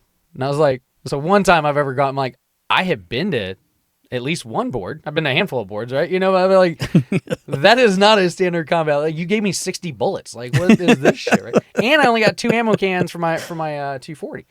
And I was like, where, like, what? And he's like, that's what you get. I'm like, what do you mean? Oh, okay. Like, cool. Let's go, right? So we pack up next day. We take, we fly out there. There's a flight of 2, us and a medevac bird, and we're now setting a medevac spot out there, right? And it's kind of there's a Heratz to the north. I don't remember there's another town to the south, and then we're kind of smack dab in the middle, right? And we're out there, and they're like, we'll be out there in a couple weeks to set up Shindan. But Shindan, which I've heard has become, probably not now, right? Because we gave it all back, but it became much, much larger, right? Mm-hmm. But when I was there, it was just a dirt pad. There was a runway, but nobody used that. We bombed it a bunch, and that was it, type thing. And there's like a MiG junkyard out there and stuff. So we go out there, and this SF guy comes rolling up on a quad, right? The next day or something like that. And he goes, hey, you guys need anything? Blah blah. And I was like, ammo would be cool. He's like, what do you mean? I was like, come with me. So I walk over my aircraft. I open it up. I was like, this is what I got. He's like, that's all you got? I was like, yeah. He's like, this is Afghanistan. I'm like, okay. I just said someone hates you. Like, I got the postcard, right? Like, I know it's Afghanistan. This is what I got. He's like, what the fuck? So he's like, I'll be back. He leaves. That quad is loaded up, dude. Just stacks of ammo. He's like, here you go. I was like, thank you, right? And so we're out there for a couple weeks before the unit is going to push out there, and we're going to set up Shindan, as an operational base. So there, things are starting to happen, over where the runway's at. But yeah, you would leave like we'll call it the PX. The PX was a semi truck trailer, middle of the desert. Like, you left the wire, right? Like, me and my buddy, we'd just be like, hey, let's go see if we can find some Red Bulls or Rippets, right? And, like, go over there, and you roll into this trailer, in the middle of the desert. Like, you leave the wire. You're just out in the desert, type thing. And, show up and, you ask him for something. He's like, if he didn't have it, he's like, give me 2 days, and 2 days, sure as shit later, all of a sudden something fell off of another truck, and he's got to sell you. But yeah, we showed up out there. It was great because we got approval to fly single ship, as long as we didn't go less than a half a bag of gas, because the ground force was like, hey, is it possible to, can we just go out and do some scouting, right? We want to go look at some things in Shandang. Can we do that? I'm like, sure, let's go. And they're like, how much time you need, before notice? And I was like, so the four of us, our crew, right, we're talking, and we're like, I don't know, 15 minutes is our standard wheels up. Like, you gave us 30, that'd be cool. He's like, that's all you need? Like, sure, like, we're, whatever. So we go out and we fly with them, and he's like, what would it take to set up as a sniper platform in the back? Like, no, fly doors open, shoot it whatever the hell you want. He's like, well, can we tell you to engage? I'm like, if you shoot at them and they shoot at us, then we engage. Right? Type thing. And I'm like, all right. So then it's starting to get real. He's like, can we mount a Mark, a 2 or 3 in the back of this thing? And I'm like, we're kind of looking. I'm like, man, like I'm all about a yes man. Right? Like, how do I get to yes? And I'm thinking like, man, I'm thinking the worst. Like, dude, we shoot a blade. Like there's no limits on it, dude. Correct. And he's like, all right. He's like, well, 160 that has miniguns. He's like, we have miniguns. He's like, what do you need to put them on your aircraft? And at this point, we've stopped calling to the house, right? Like, we stopped asking, because they approved us for. When we asked about sniper platform, the command was getting real iffy, and we're like, we should probably stop asking questions. We'll just do what we need to do, right? And so I'm looking up, I'm submitting part orders, how to convert it. I'm trying to R&D my own Blackhawk system to where I can shoot a minigun on the side. He's like, we'll get you the guns, and we'll get you whatever you want. So I'm creating a part list to set ourselves up, right? And mind you, I was like, man, I need to go to 160, right? where I don't have to make my own.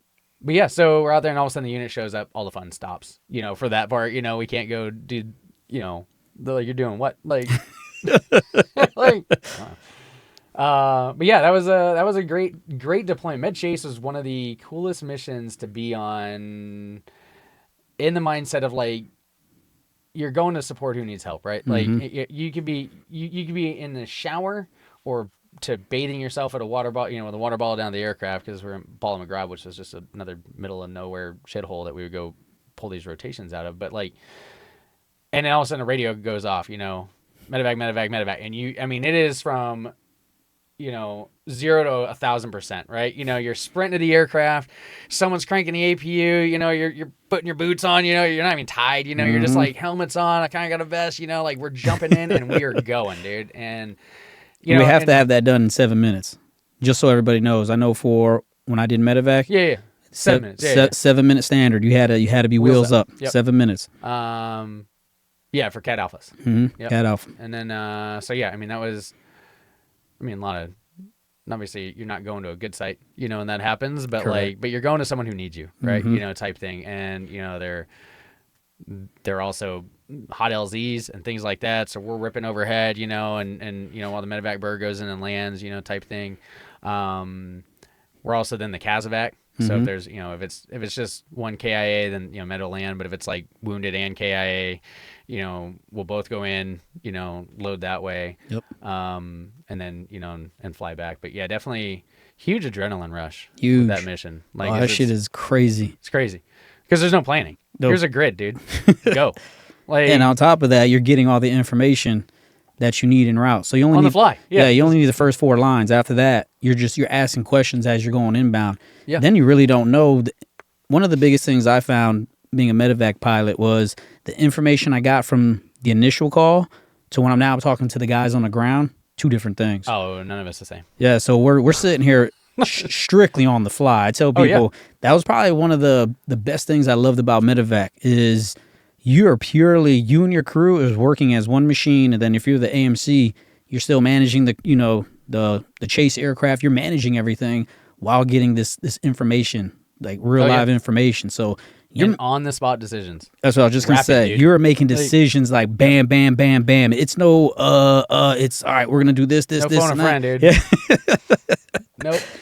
The best thing you had was I would maybe ask my chase aircraft or my crew, hey, what do you guys think? But even then, I'm just processing information at a high rate, and we're just moving. And is a subordinate in the aircraft with that. It builds this, this camaraderie, this team environment. Like, typically that plan's coming out loud, right? Over ICS, everything happening, right? And you to speak up and go, hey, that's fucking stupid.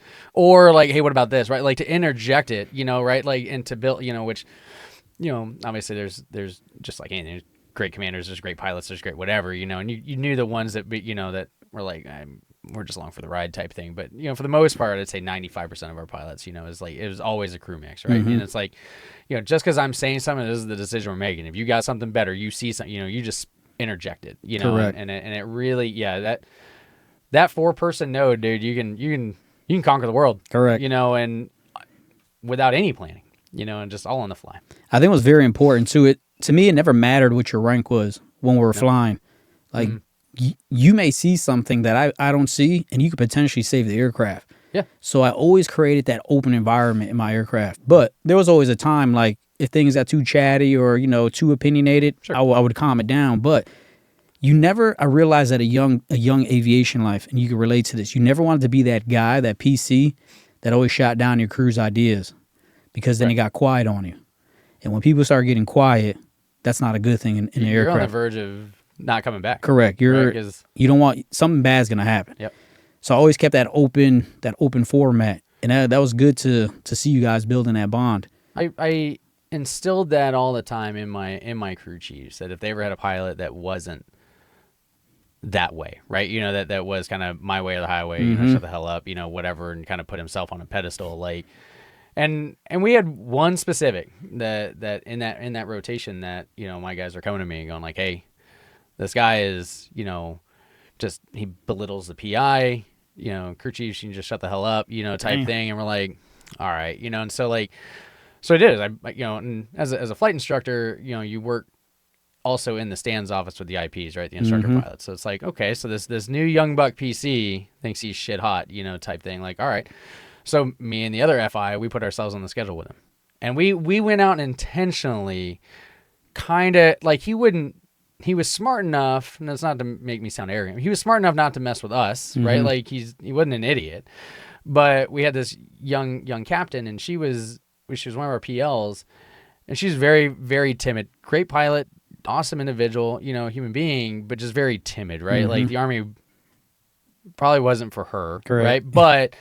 And so because we were intentionally pushing his buttons, right? Like, I wanted to see what he would do, and he just it turned all of his lashing out was to her. Man. And it made her shut down, like 100% shut down. And so, and it's like, we weren't doing anything to be dangerous, right? And I don't want to be a total asshole, but it was like I need to get him to see what he's doing when we're not around, type thing, because I know what he's doing. I'm getting all the feedback from these E3s, E4s, E5 crew chiefs, whatever, right? And so we did. We went and did a flight. We were just doing a ring round or something that day, and we came back in. At this point, we're down in Kandahar, and I was like, hey, we're red X'd, and we're supposed to just be on the ground for like 2 hours, right? I was like, we're red X'd. He's like, remember red X. Like, blazer's still spinning. I was like, this spawner droop swap.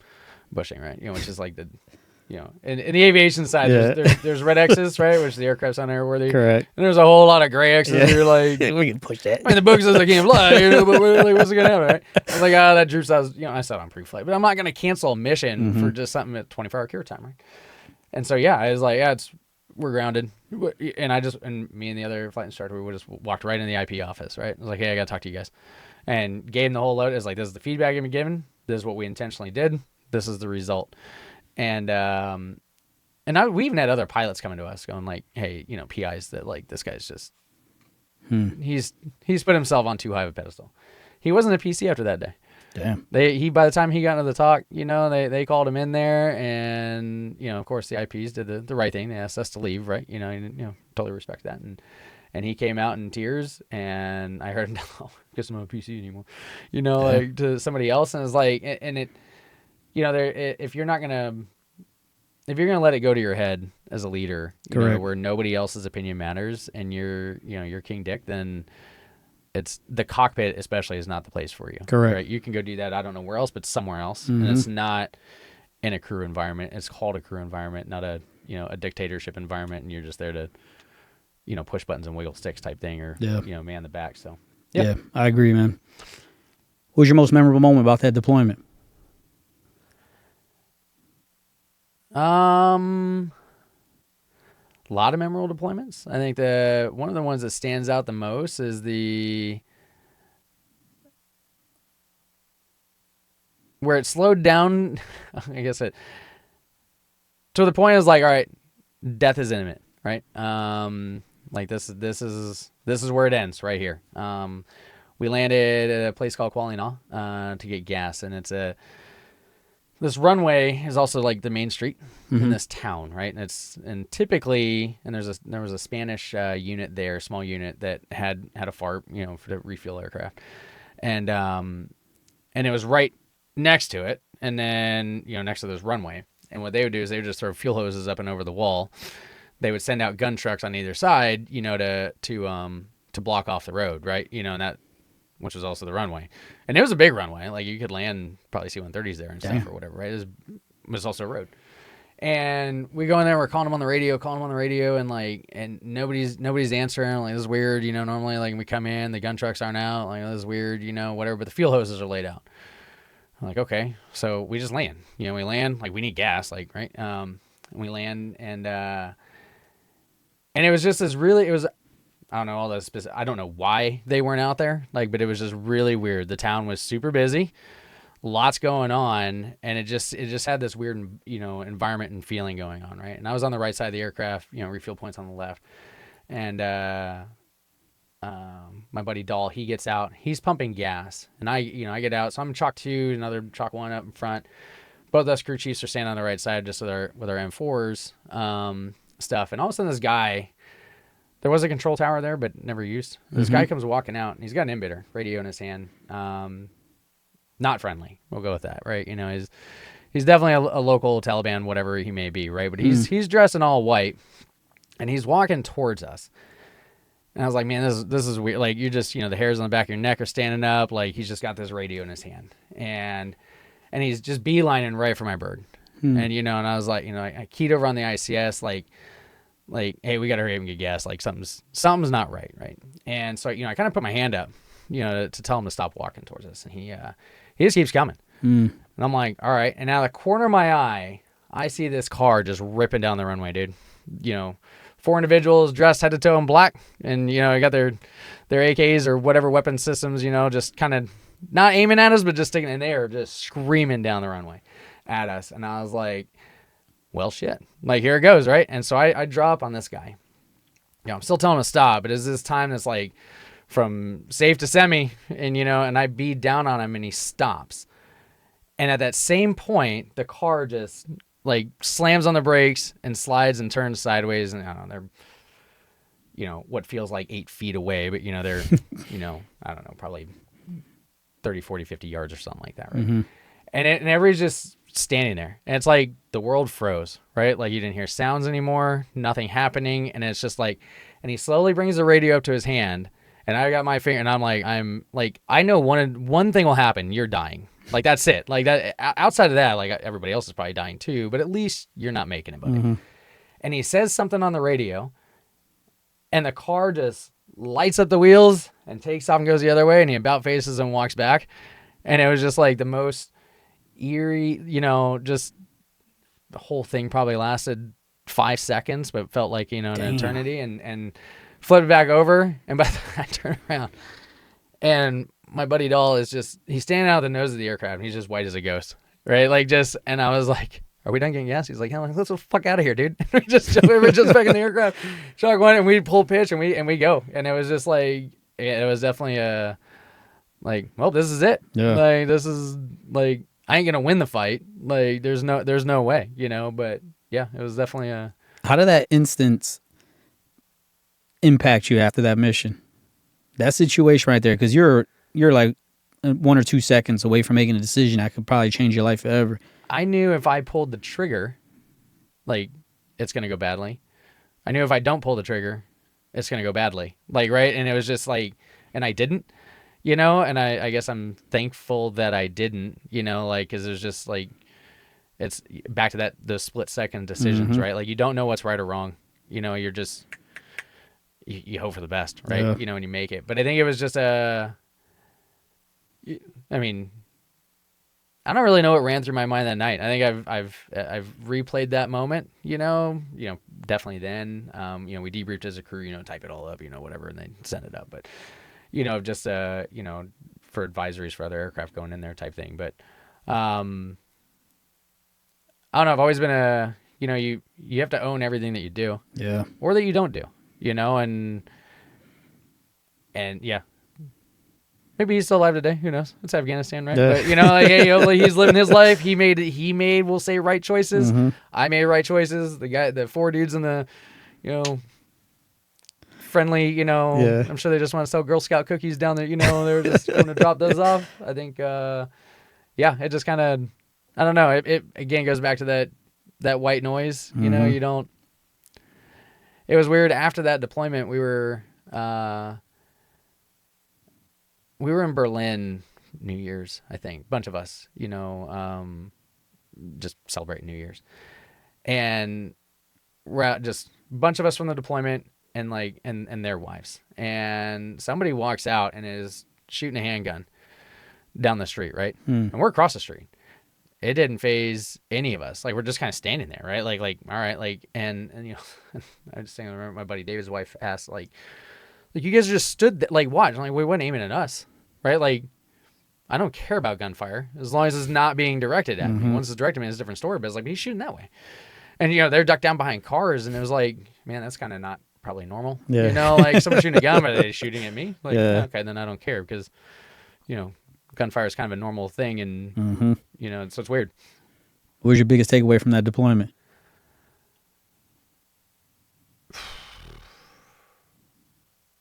I knew I wanted to do more. It was during that deployment that I had applied for 160th.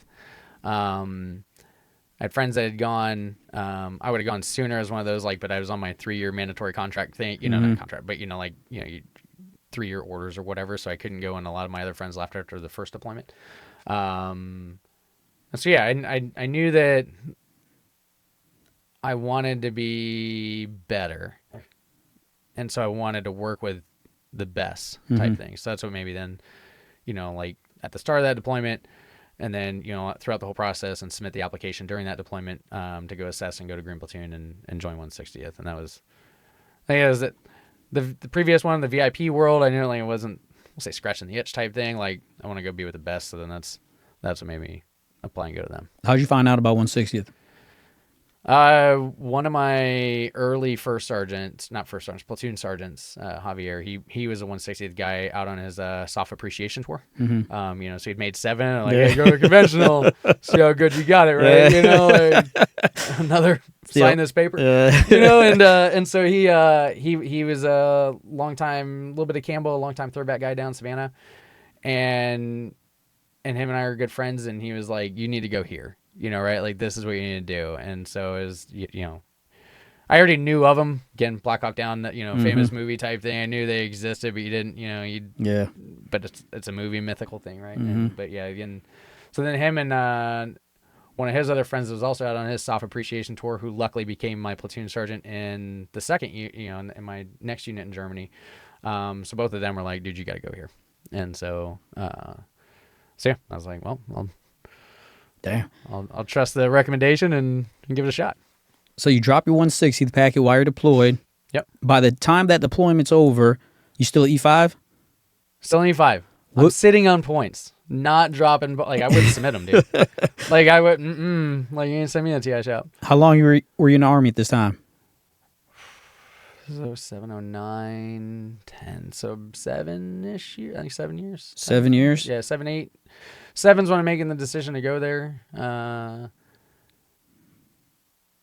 guess I went there. I went there in 11. So yeah, 7 years. I made the decision to go, and then it was, I guess, year 8 is when we wrapped up that deployment. I don't know. I was only back in Germany for whatever the 2-ish 3 months, minimum before they let you PCS, and then was on orders to go to. How old were you at the time? Oh man, old? Shit. Now I really got a math problem. 28? 28. 27, 28. So you get back from that deployment.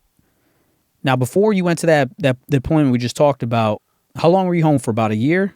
But within that year, they sent you PLDC, SI course.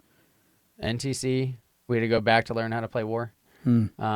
We had to do, so it was 3 weeks in Grafenwehr for gunnery, another month in Hohenfels for NTC. So you were probably home maybe 4 to 6 months, roughly. Yeah. Okay. Yeah. So you get back from that deployment, drop your 160 packet. Did they select you, and then you just went to Green Platoon? What happened? So I was, I don't know, we got back, I think early November. Yeah, early November.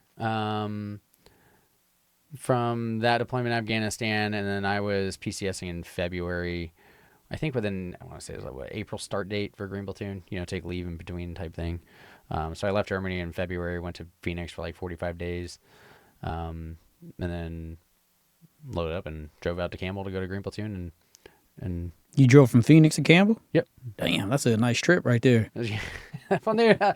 When you hit the I-40 up in Flagstaff, Mm-hmm. and you're looking at the GPS, it's like next turn in 1,300 miles. you're like, okay, this is east down the 40, dude. Yeah. Like forever. Yeah. Holy shit. Yeah, this is a couple day drive, and and So I want to clarify for the enlisted guys that are wanting to go to 160. You guys submit a packet, then you go to Green Platoon, and then you don't officially get accepted till you're done with Green Platoon, or are you accepted once they accept your packet? So you can quit in Green Platoon, kind of against the credo, right? Yeah. Night Stalkers don't quit. So if you quit, like you can go ring the bell. All right, cool. And then odds are you're probably, 101st because you're already at Campbell, Yeah. right? Like, all right, cool, go across the street. Like that's or yeah, if you don't make the cut, type thing, and then yeah, Green Platoon. I guess all in all, it's like 5 weeks, but the first week's kind of like admin, then it's like a week of weapons, week of med, week of land nav, and then a week of combatives type thing. So. At any point where you're in Green Platoon, did you have that feeling of, this isn't what I thought it was going to be? It's probably what I thought it was going to be. It was like, do I really want to do this, though, right? It was, yeah, because I wasn't a young buck anymore, right? Actually, so we have a thing called Black Day, and it's, if you imagine what Black Day would be, it's that, Mm-hmm. it's not fun, it's not the end of the world, but again, it's team building, right? There's a method to every madness, Correct. right? There's a, the idea of build you up or, tear you down so we can build you what you want to be, right? Mm-hmm. And, as long as you accept that, I think really going into almost any good Army course, right? That like, if you accept that there's a reason, Mm-hmm. hopefully, the sooner you accept that, the better it is for you, right? Correct. You ain't gonna fight the system. You're not. You won't win, right? You're Like, not there's gonna no win, winning. so. I think that's a part of the process of accepting what you got yourself into, Yeah, and just the way I got myself through all the hard schools I've been through. I just always told myself, one day at a time, and there's an end point to this. there's an end point, right? There's always an end point, Yep. right? So that carried me through all the type of series I went through everything. There's always an end point. Sears a little harder to remember. There's an end point. Yeah. You gotta like, oh yeah. All right, there's still an end point. I know. They're like, well, wait, I started this day as a 21-day course, right? I'm on day, It's 15. All right, 6 more days. Yeah. even with SEER, because with SEER, right, they take all concepts of time away from you. Oh, you don't know what You don't know what day it is. barely know your name anymore. Correct. let You don't know alone what day it is. yeah. I think you may have. You may still have your watch. I can't remember. It's been a while, but you lose concept of time. Oh yeah. Like even when you're in the barracks for a short amount of time, there's no Yeah. clocks in there. You can't have no radios, no TVs. Nothing. People don't understand cut that. off from the outside yeah, you're world. cut off from the outside world. So Yeah. it's very easy to get lost in that. From a mind standpoint, you get lost in there and be like, man, what in the world is going on? Yep. Trying to think about how many times the sun go down. The only concept of the time is it day or night. Yeah. Sometimes you don't even get that concept of time depending on which part of SEER school you're in. I was going to say that sometimes. I don't know if it's day or night. I have no idea. So you get done with Green Platoon. How was that experience? Because you just, and I want everybody to realize you went from being senior crew chief, Yep. SI, like you're running shit in a company. You're the now senior you're- guy to now You're assessing. Correct. Right, which is even below the bottom of the barrel. Correct. Right? You're Like, just- you're not even in anything. Correct. You're yet. Great experience. Like it's I mean, I'm not gonna go do it again, you know. But Why would you? Yeah, right. Like I already got the T-shirt. That's one of those things like you do it once in your life, and like, why would you do that again? It's one of those things you just like during all that, like you know, it's you find out what you're capable of, right? Yeah. Like you know, and there are a handful of great Army schools that you really get to find out kind of who you are, right? Like or what you can do, type thing. Like so many things seem impossible, right? And even all the way back to the idea of basic, you know, like. All of you have, you know, 45 seconds to be on the other side of the building and dress right? And nobody makes it, right? For like the first 12 times. But all of a sudden, like time 13, you make it. And you're like, how? But like, I'm already exhausted and beat down, right? But like, I only know the only way to get this to stop is to make it. And all of a sudden, the team comes together, right?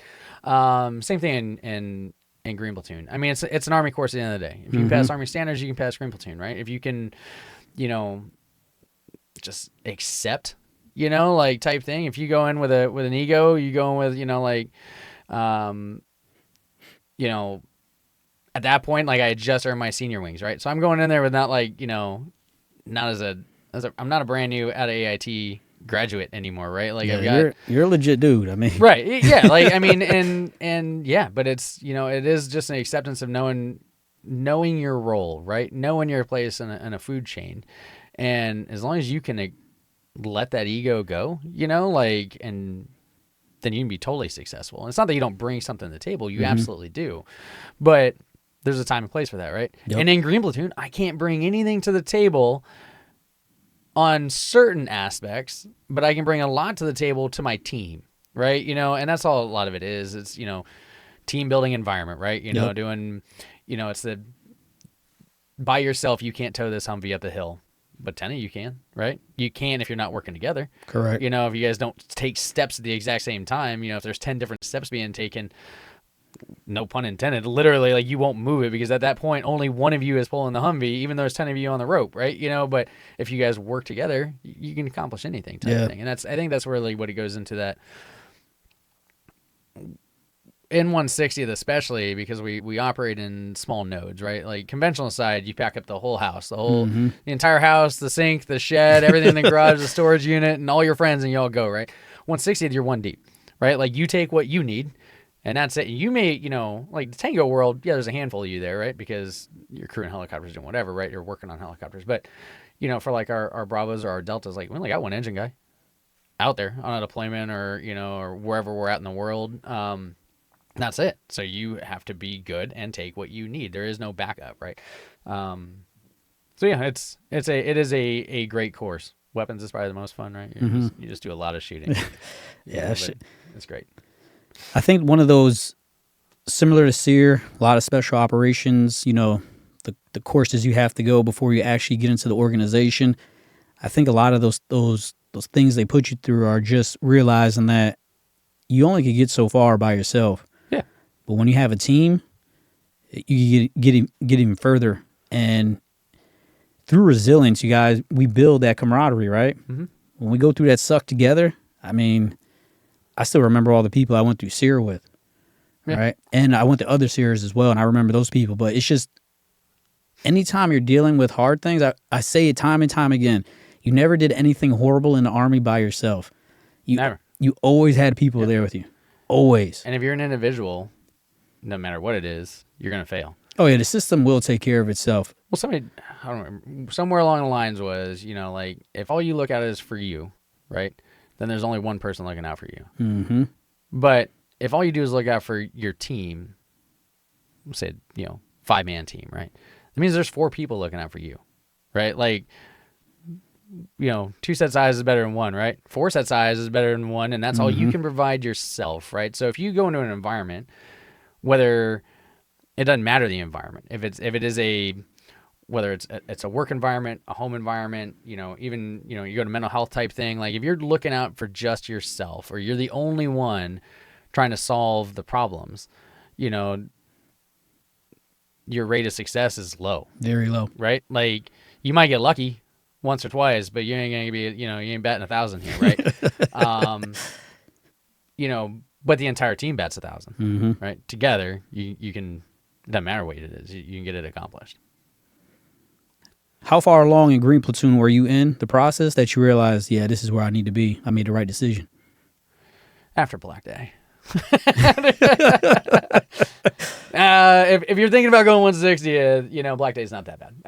But it is a turning point, right? It's all of a sudden like, because lots of things click Black Day wise, right? And it's not that they let up; it's that you kind of had a performance day, right? Like today, like you and your class became a family today, right? So tomorrow, like it's not that the course changes, you changed, right? You know, type thing. The team changed and we've evolved, right? So yeah, maybe they let up a little bit, you know, that's kind of nice too, right? But it's also, you've just become better, and that, you know, those, you know, and so I think it's after that, like, you know, I never once, like day one, you know, maybe day one, I was like, man, fuck, I fucked up again, you know, why am I a glutton for punishment? But yeah, I mean, the entire experience was great. You know, and again, I'd block out all the bad things, but it's a lot of rough, sleepless nights, you know, trying to repack your kit and all this stuff because it got destroyed today, and you know, but you know, it's definitely changed a lot, you know, and you know, I'm sure Green Platoon is a little different today than it was when I went through, you know, but it's also at the same time like everything is evolving, Correct, you know, and for the better, right, you know, type thing, like, you know, lessons learned, you know, type thing, you know, people used to get hit in the military all the time. We kind of don't do that anymore, you know, because it's better, right? You know, it's better not to necessarily hit people, you know, so it's good. You still get hit just depending on where you're at. Emotionally hit. So you get done with Green Platoon. What happened next? Headed down to Savannah, Georgia for where 3rd Battalion's at, and originally was supposed to go on the flight company straight there. Another reason why I was sitting on points and not dropping those, because it's kind of like you can be an E6 and a crew chief. Being an E6 and being brand new, crew chief to 160th is a little different story. So I was still sitting on points. Got down there, I was supposed to do that. That was my sponsor, was the flight company down there. And then get down there and realize, nope. You know, the sergeant major was like, no, you can't. They couldn't do what their plan was, right? And so it was, you know, into maintenance type thing, which really wasn't my plan. I had come to 160th the crew. But then since I was back in maintenance, which was great. It was probably one of those things that, you know, it wasn't the choice that I made, but it was the choice that needed to be made for me, right? Because I was starting to realize that, like, not dropping points, right? All of a sudden I had that epiphany thought again, right? You know, of like, long-term me. And I was like, man, if I stay at 5 much longer, right? You know, so now I'm, you know, been in the Army 8 years, right? And I could have been an E6, you know, already, you know, and I'm not, you know, right? And it's like, man, if I want to, you know, if I don't change something, then like I'm not going to, you know, and it still wasn't like I'm going to stay in or get out, you know. Every enlisted person, you're going to stay in or get out 1,000 different times, you know, throughout your career, right? Like, oh, you know, nope, this is it, I'm done. And then next thing you know, you're signing the paper again and swearing an oath and, you know, and re-upping. But it was one of those that was like, you know, like I should probably start looking long term. You know, we'll call it crew chief is a, you know, the young man's game, right? It's the easiest on the body. At that point, I was having, you know, shoulder problems and things like that, and I was like, all right, so I was like, well, let me, you know, I'll drop my points. We'll just kind of see what happens. And you know, the second I drop points, all of a sudden I'm promoted, right? Because I've been sitting on all these, you know, that I'm just not turning in type thing to the S1. But so I became a staff sergeant shortly after that. You know, section sergeant in the maintenance company, or not, you know, maintenance platoon for 60 maintenance. And our primary bread and butter there is, you know, it's like phase maintenance. You know, the big, you know, bringing the aircraft, you know, for 30, 60, whatever days. You know, or do major maintenance ops, which was great because I got a lot of great feedback from the younger guys there, because I'd been a flight instructor for so long, and it's always teaching, right? Yep. You know, like I've got this wealth of knowledge that and I do love to teach and mentor, but I like to do it when people are wanting it, right? I don't like to do. Yeah, shove it down their throat. Forced mentorship, right? Again, sometimes it's what you need to hear, right? What you need to learn. But I was getting feedback like, dang, like, you know, I just go around the aircraft and just like, hey, like, talk to me about the lights. You know, something simple, you know, but in maintenance, like, you don't, what are these called? Oh, slime lines. Okay, what's the real name for them? Well, I don't know. Okay, they're the formation lights. Why do you think they're the formation lights? Well, I don't know. Well, if you stand here and you look at the one on the stab and that one, you're 45 degrees off. You know, that one and that one, you're 30 degrees off. Like, oh, which doesn't really apply in maintenance, but I saw this need for it when someone had written up, I can't remember the exact terminology, but it had to do with it was a fuel cap, but they just gave it it was for their pressure refuel cap. The lanyard was broke, right? On the side. And they called it, somebody wrote it up and called it just something off the wall, right? Of course, they're slang nicknames. The doghouse isn't really the doghouse, but everybody knows what the doghouse fairing is. The donkey dick. It's really the pitch change shaft. Good luck Googling that in the IATM. Donkey dick. You're just not going to find it, but we all know what it is, right? But it was it was just some random thing. And I was like these guys just don't know what they don't know, right? Not some fault of theirs. But, and the other problem I was seeing in 160 is that, because you can be DA selected straight out of AIT. We do take, straight out of AIT, you can apply, and that's great, right? We'd much rather people that apply, but at the end of the day, we still need numbers, right? So we'll just pull straight, you're automatically selected, and you still go through green platoon to all that stuff. You still have to pass, but, and not quit. But the other part is that, the problem you get is guy goes through basic, he goes through 4 months AIT, he takes, we'll say 2 weeks of leave or something, in between. Then he goes and sits as a snowbird, which is what I think we still call him that, but it's what we call, you're waiting on your green platoon class to start. So you're just kind of hanging out, and that, depending on the day you show up, if the class started yesterday, you're kind of screwed, right? You got to wait till the next class, right? So now you're 5 weeks down the road, you're just hanging out. You show up and class starts next week, great. You're only sucking that life for, 1 week. And then they go through green platoon, and then they PCS down to Savannah, which you got to go to Fort Stewart, all these nut rolls. But so they graduate AIT, and it can be months and months and months later. Damn. Before they're actually in, showing up to 60 maintenance, right, to work on helicopters. The problem is that, they don't remember shit, right? You barely knew that the helicopter exists and there's parts, right, and that they have names, right? The simple thing. What is it? And I started asking that. I'm like, what's that called? And I don't know. It's like the rotor head. It's not, and again, it's no fault of them. It's just they were barely taught it just enough to pass AIT. And then we took it all away, right? You didn't even get to see a helicopter for 6 months.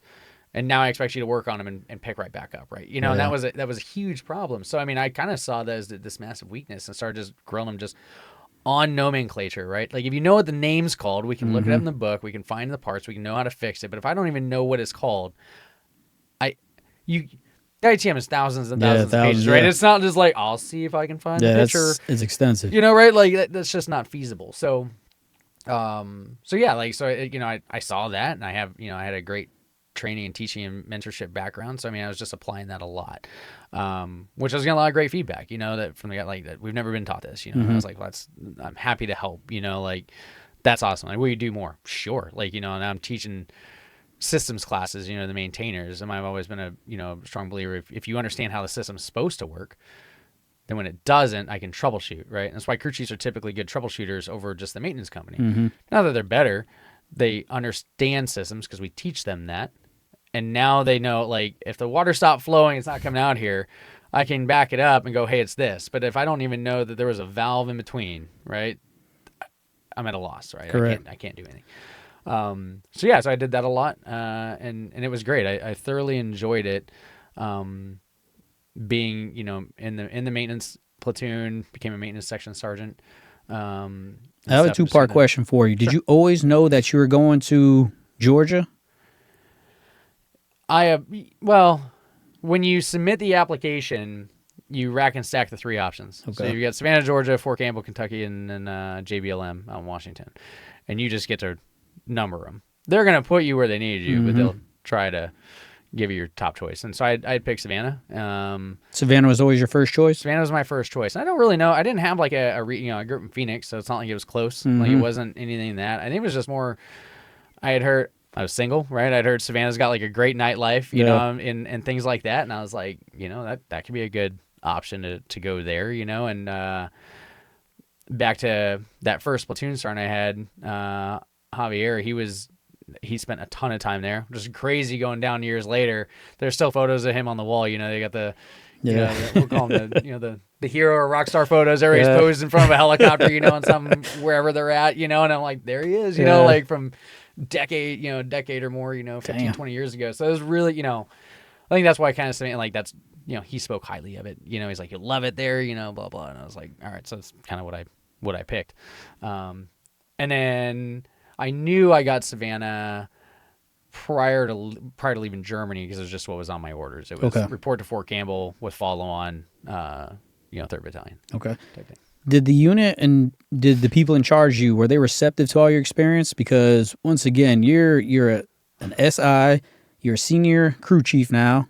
You have you do have well over 1,000 hours at this time, right? When I stopped flying, it was at 1,700. Yeah, so you have this wealth of knowledge, this wealth of experience.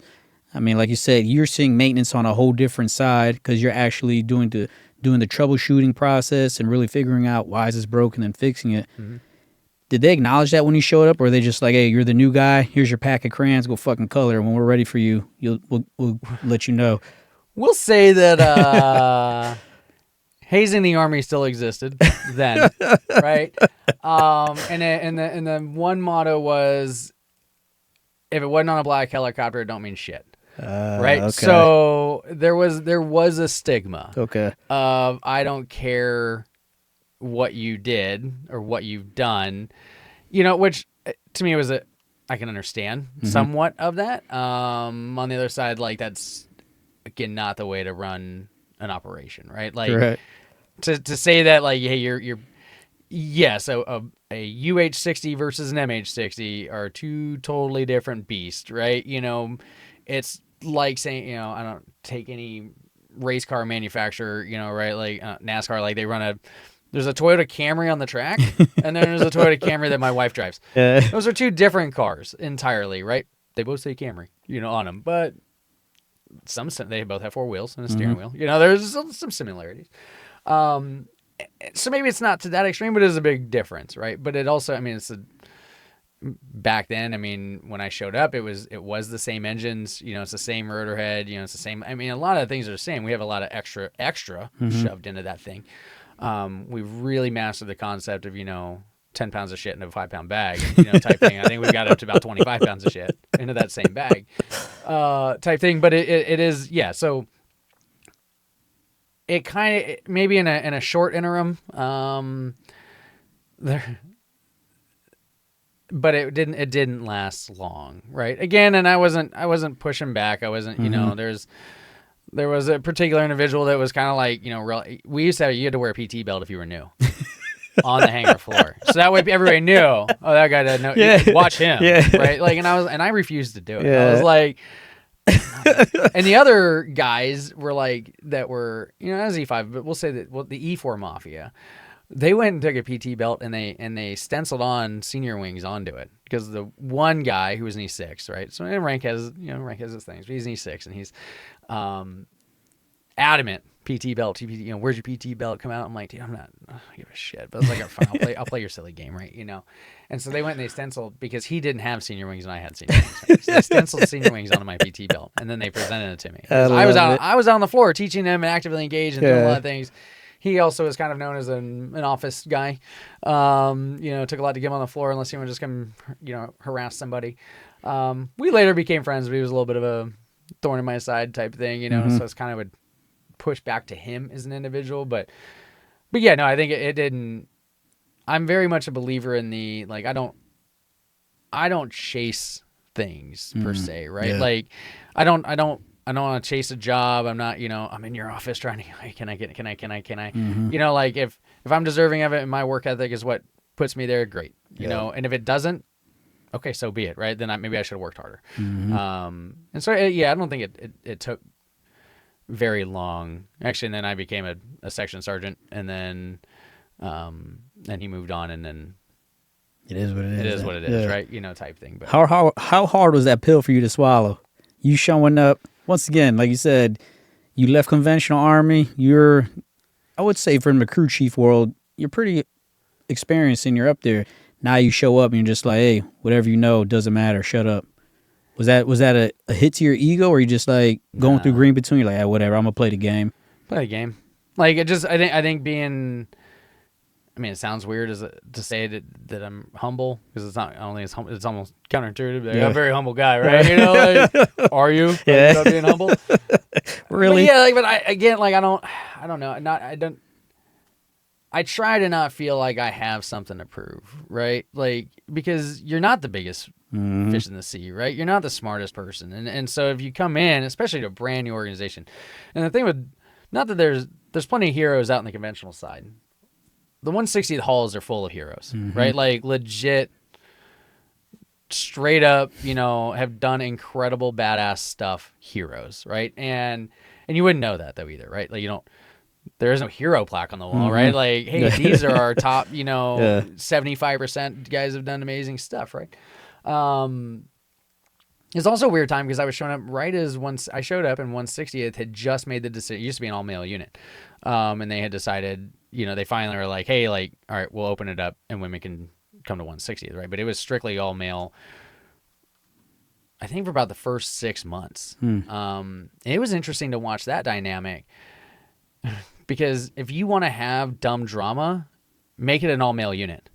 You will have the dumbest drama of just like when it's only guys, right? And man, I remember having, and they're like, well, you worked women in conventional, right? I'm like, yeah. Well, what's that like? It's like going to fucking work, dude. Yeah. Like, what do you mean? What's it like?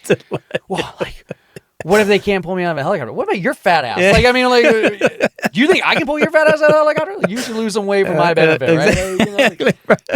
Like, come on, dude. Like, what? And it was an interesting time watching, and I remember, like the first, female coming down to Savannah. Originally, they were only Campbell, right? Like, we'll keep this, close. It was weird, to still have that, right? That we're just helicopter crews, right? And mechanics and ops, and it like, what the fuck? Why are we so worried about this? Yeah. And it's weird, and it's people fight change, man. They do fight change. They fight change like crazy. It doesn't. Yeah, if it doesn't matter if it's for the better or not. It's correct. Change, right? It's change, right? Until you make that change, and you're like, well, that was stupid. Yeah. Why did I fight that for so long? But yeah, it was interesting then. But yeah, so they allowed females in for all across the board, aviators, crew chiefs, everything. Yep. Nice. Now, nice. yeah, now it's. I'll say it's like how it should have been, right? Type thing, and that's yeah, it's great. Yeah. And it's funny. There's a lot of the dumb drama. Again, going back to like, stop worrying about dumb shit and the white noise. But you go to this all male unit, and it's like, what are you crying about? Dude? Oh my god, like, bruh. A lot of that went away, right? Because you can't do that in front of a woman. I can't act like that. You let him come in labor, not me. Well, I'm so what? Like, all of a sudden they shut up, and you're like, oh, thank God. You can just be men and not just like stop acting stupid. It was I think people make an issue out of things that are not an issue. Right? Yeah, all the time, dude. You're like, bruh, all the time. That's not even a problem. Why are we making this a problem? What are we doing? This the number one priority we're doing right now? Right. The best thing I can relate to is when I first joined the Army, as I stated earlier, I was a 45 kilo and I fixed tank turrets. So I was in the cav world, all dudes. Yeah. Right? That's it, all dudes. I'm like, God, this is painful. So when I left there, I went to Fort Lewis. Mm-hmm. And when I got to Fort Lewis, I wasn't part of cav no more. There was like women everywhere. Yeah. And I tell this to everybody. This is why men and women need each other, because we literally balance each other out. Yeah. In every aspect of life, right? We need that balance. I mean, when you get a bunch of dudes together, they're doing a lot of dumb shit, right? Only dumb shit. Not a lot of every plan that comes out of that room, stupid as shit, dude. It is great. It's like the worst idea. Yep, let's go with that one. That's the one that's the hill we're gonna die on. Yeah. Yeah. So would you become a senior section sergeant? So the section sergeant, and then shortly after that, I went to the TI shop, quality control shop, which is mechanic.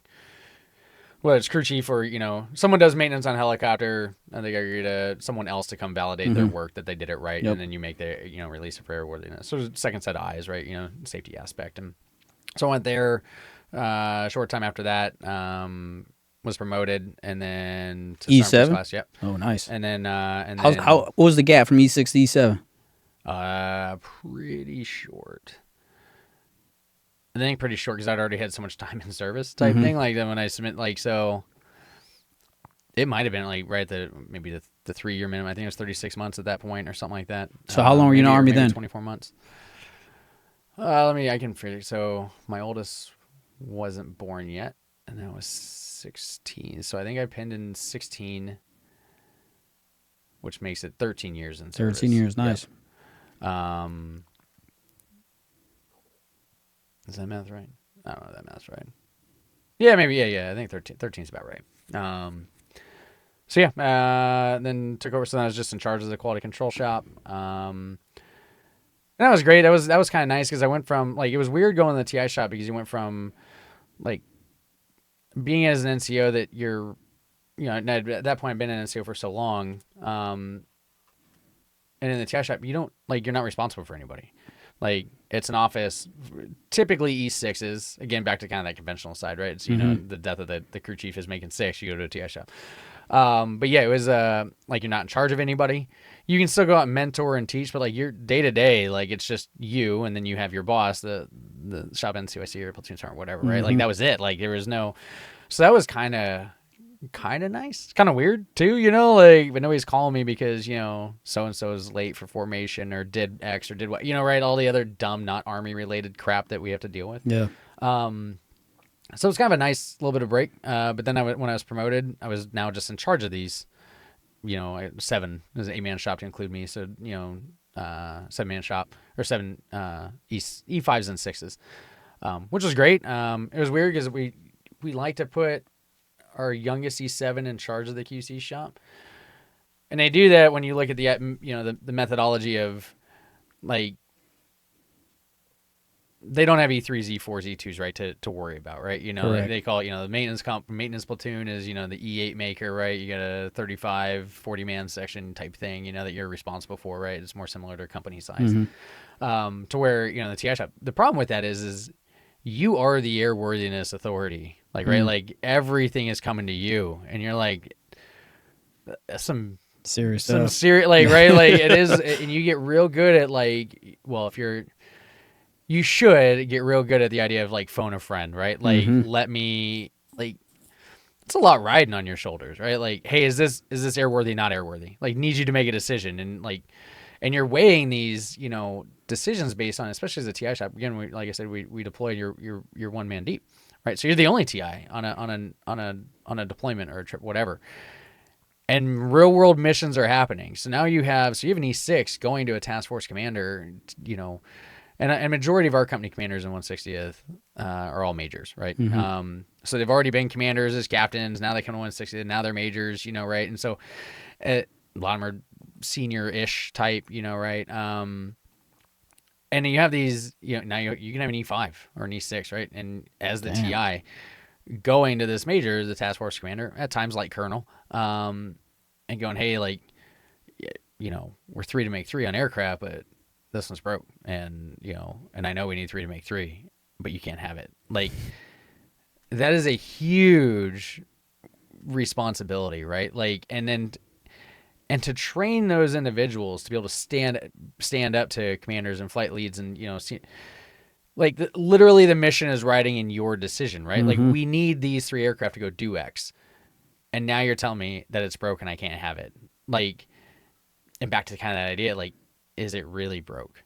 And by the book, yes, but you talk about external pressures and external factors, and like that was probably the hardest thing I think to teach when I became the boss of the TIs, is to teach that. Yeah. Right? Like, because depending, we're operating somewhere else in the world, you can't get a hold of somebody else, right? Like you have to make that decision on the fly. And people's lives are at risk. Both ends of the spectrum.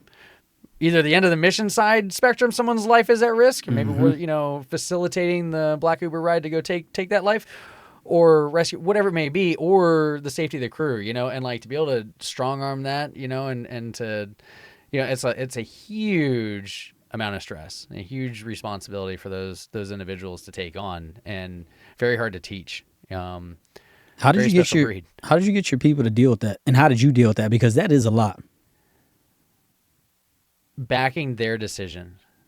So when they would make decisions, and we took, it wasn't like, hey, congratulations, it's a TI shop. go to Columbia tomorrow. You know, right? Like it is a long train up process, right? Like it can take up to a year before we're like, releasing you on the road. Maybe, and it's not a canned, 12-month train up process, depending on what experience you're bringing to the table, your maturity level. I mean, because that's another thing. Maturity doesn't come with rank. Correct. Right? Like your ability to communicate with people doesn't come with rank. Come on. So you could come to the table and, like need all this other work, not just your, we'll call it the textbook side of work, right? That we have to invest in you and develop and groom and grow. So it can take a minute, right? But it was, that doesn't mean when I always back their decision that it was the right decision. And there's been plenty of talks that have happened after of like, hey, yeah, in front of the audience, I stand behind you. Like that is it. That's the decision with the deck you were dealt and what was laid in front of you, and you went with that. I will back you 100% all the way. Now, when everybody leaves the room, maybe we talk, right? Like, hey, did you think of this? Did you think of that? But I can't discredit you ever in front of, the audience, right? And lots of the closed door conversations happen. I think when you start getting, they should happen, start getting up in the ranks when it comes to that development and mentorship type thing. Once you discredit someone in an open forum, now they have a whole nother uphill battle to work, that you just them. caused, right? You destroy their credibility. That's huge. It is huge. So it's, I think, not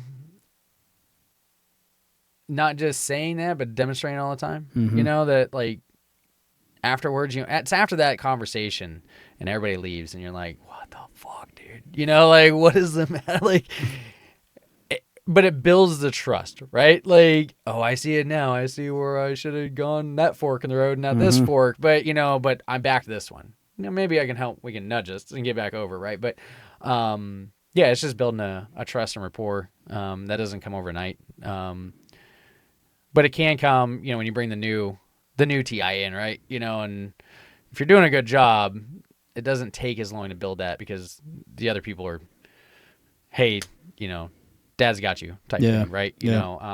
Just don't do anything stupid and he's got your back, type thing. So did you ever crew again? I never did crew again. Nope. That was back when I kind of made that decision to make 6 and submit my points was I kind of accepted like, all right, my crewing days are done. Right. And while I, still intentionally came to 160 to crew 160 helicopters, now I'm having shoulder surgeries and doing other things. And again, I'm looking back on my career and someone had told me, they're like, look, man, you can go over there. The problem is going to be is that you're not going to get rated as a staff sergeant. You are a staff sergeant and we'll rate you as a staff, but you're not going to be put in a position. You can't be a brand new crew chief. And the crew chief train up is a long time also, right? You talk about, and granted, I brought a lot to the table. There's a lot of mission sets that I would still have to get trained on that I hadn't done, right? And those take time, right? You can't. You got to train a guy, to go land on ships. Well, I don't have just ships laying around. Then on a Tuesday afternoon, I can go land on a ship, right? I've got to go do your urban stuff. I've got to go do. There's such a grand spectrum that. How long is that process normally? Just a swag. 2 years. 2 years. Typically, I think is about the, 0 to hero type. It can 18 and 24 months to what we call FMQ, fully mission qualified. Yeah. And it's just because it's a lot of coordination, right? We used to be like you had to deploy as a BMQ in order to before you have to operate in that environment before, right? And that also became a little bit more of a challenge when wars were hot and heavy and there's a rotator going out every 30 days. You can get somebody on it, right? When all of a sudden those start dialing back, it's like, well, now how do we skin this cat? And so it is it's a huge training challenge to keep our crews, not only just to train them initially, but then keep them proficient. Yeah. That proficiency huge. Right? Yeah. If I can only go land on a ship 10 times, right? But I've got 15 people that need quals, but or I've got 5 people that need quals, but I've got 10 that need currency requirements. Well, then I'm probably I got to keep my other crews current. Now all of a sudden you can't get anybody in, right? Or maybe you only got one, or so it's definitely a training nightmare. Did you realize or did you feel it was a young person's game? I did. And I think it dawned on me one day. I was walking by, and it is pissing rain, right? And they're out there running up. And then the crew chief's always outside. Yeah. And it dawned on me. I was like, that poor bastard's about to climb in. He's soaking wet, and he's gonna be in that aircraft now for 3 hours. Just you ain't drying off, right? And it's just like, I was like, all right, I don't miss it. I'm good, like I'm good not wearing full kit and goggles missing. I've got a bunch of, now they're just burning the nerves off in my neck. We're just taking out the check engine light, from all those years of flying with goggles and it's, I miss going to the target. That I miss. I don't miss, the target's percent of the time, if you're lucky and it's kind of heavy, I don't. I miss going to the target, and I miss the camaraderie that happens on ICS. Mm-hmm. You want to, there's nothing like, I think it make a group of 4 individuals closer than everybody put helmets on and plug in the ICS system and be out doing whatever, right? From training flight or cross-country relocation flight to mission flight, whatever it may be. I do miss that. A lot happens on ICS. That is just great. You really know an individual. Yeah. Where do you think you got all that wisdom from? And let me expound on that. Okay. You realizing that, it is time. Maybe it's time for me not to be a crew chief anymore. And me go do the maintenance aspect and grow in that field. And because some people would fight that and, ignore their body and, just fight against it and try to do those things to, get the accolades and that feeling. And when I say that feeling, you know what I'm talking about. Yeah. Where do you think you got that wisdom from? Be like, you know what? Yeah, maybe I should listen to these guys and do something else and accept it. I don't know. I have no idea. We'll say, I guess it is mentors give me advice, right? Like, hey, you can go over. And this is what it'll cost you, right? Like everything costs something. Oh yeah. Doesn't matter what it is, right? Fact. Like spending time with my kids costs something. Mm-hmm. Not spending time with my kids also costs something, right? So it's, I don't know. Maybe it's just along those lines of just kind of, I don't know. There was a pivotal point, right? Like to learn that everything costs something, and which it's just really which bill are you willing to pay, right? That's deep. So I can't name a time. I can't name a specific mentor, except I've had a lot of great mentors, over the years. Not all of them are winners, but there are a handful that when you look at leaders, it's you get 2 options. You either take like the good or the bad, right? Mm-hmm. And it's like, and there's a lot of people just emulate the bad, right? Well, I had it that way, so this way, I'm going to be that same type of person. And I think it's maybe even only back to the childhood concept, Mm-hmm. Growing up with my parents and how those things were, right? To like, well, I can do that, or I can not do that. They say, not to get any medical stuff. Not that anybody in my family is alcoholic. They say like, oh, alcoholic is genetic. Like, Yeah. it's a decision to open a bottle or not, right? Like, you don't nobody came out of the womb, Correct. just knocking back Yeah, 40s, tossing right? it back. It's so it is a choice. And that, I don't know. Yeah. I guess I'm glad I learned it. Yeah. Although I probably screw it up a lot. That's You hit on something that it's the subtle things we learn as we're children, growing through life. Yeah.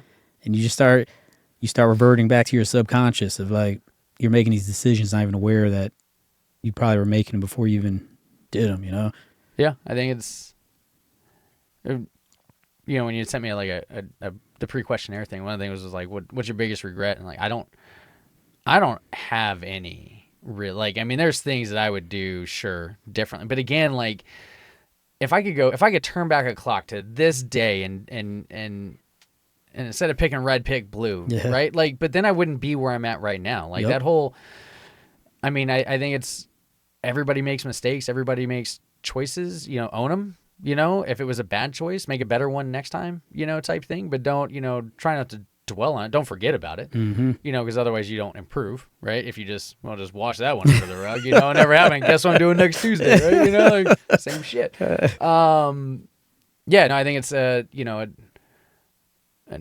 ownership aspect, and like that mentality. Every bullet that comes out of the gun, you own. Own that Where it shit. goes, dude, is on you, right? Like Own that so. shit. How many years did you do in 160th? Let's see, I went there in 2011 and retiring next month. So what we got? We're at 14 total? years? Yeah, a little over 14. How many deployments? 2 big Army, and then I was trying to math it out. I think I've got, it's either 9 or 10.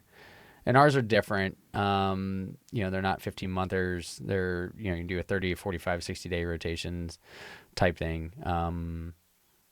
Not even deployed in the last couple of years. For a minute, I think it was doing like 2 a year to then it just kind of went to 1 a year to, depending on what job you're in type thing. So. And they're normally how long again? Yeah, a month to 2 months typically. So, and we're always swapping people out. So that's an interesting dynamic too. When I compared that to my big Army deployments, the whole family shows up, right? You take a month kind of figuring things out. You get in a good groove, for, we'll say a 12-month deployment. So, a good solid 10 months you're in a groove. And then everybody just stops giving a shit because you're leaving in 30 days, right? Like the first 30, the last 30. Right, like those two are just useless, awful, right? Like we only did a good solid 10 months worth of work. This we had no idea we were doing, and this we just stopped caring. Exactly. At all, right? Like all that dumb shit. I don't care.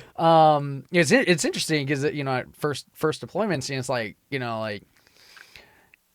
on a 60-day rotation, and you're like, well, I leave next month, so that ain't my problem. You're like, but that's okay. You just got here. Like, you got here on the same plane I did. Like, right? Like, we're already in a, and it's not everybody, right? I mean, but there were just some individuals that really stood out. You're like, dude, how do you not give a shit? Like, and you're going to be back here in 4 months. Like, the problem will still be here if you don't, right? And so the nice thing was, though, a lot of people, you get real good on, like, minimizing that, figuring shit out, in a real quick fashion, right? I can't take 30 days to figure shit out. My deployment's over by then, right? Correct. So it's like,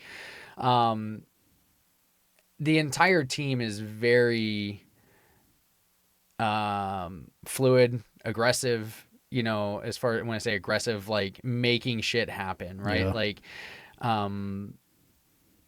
in a rapid way, right? Like it's not just, we always brief, the improve the foxhole thing, right? But it is like, I think collectively as a whole, a few bad apples that just don't give a shit, but but for the collective whole, it is like quick fixes, right?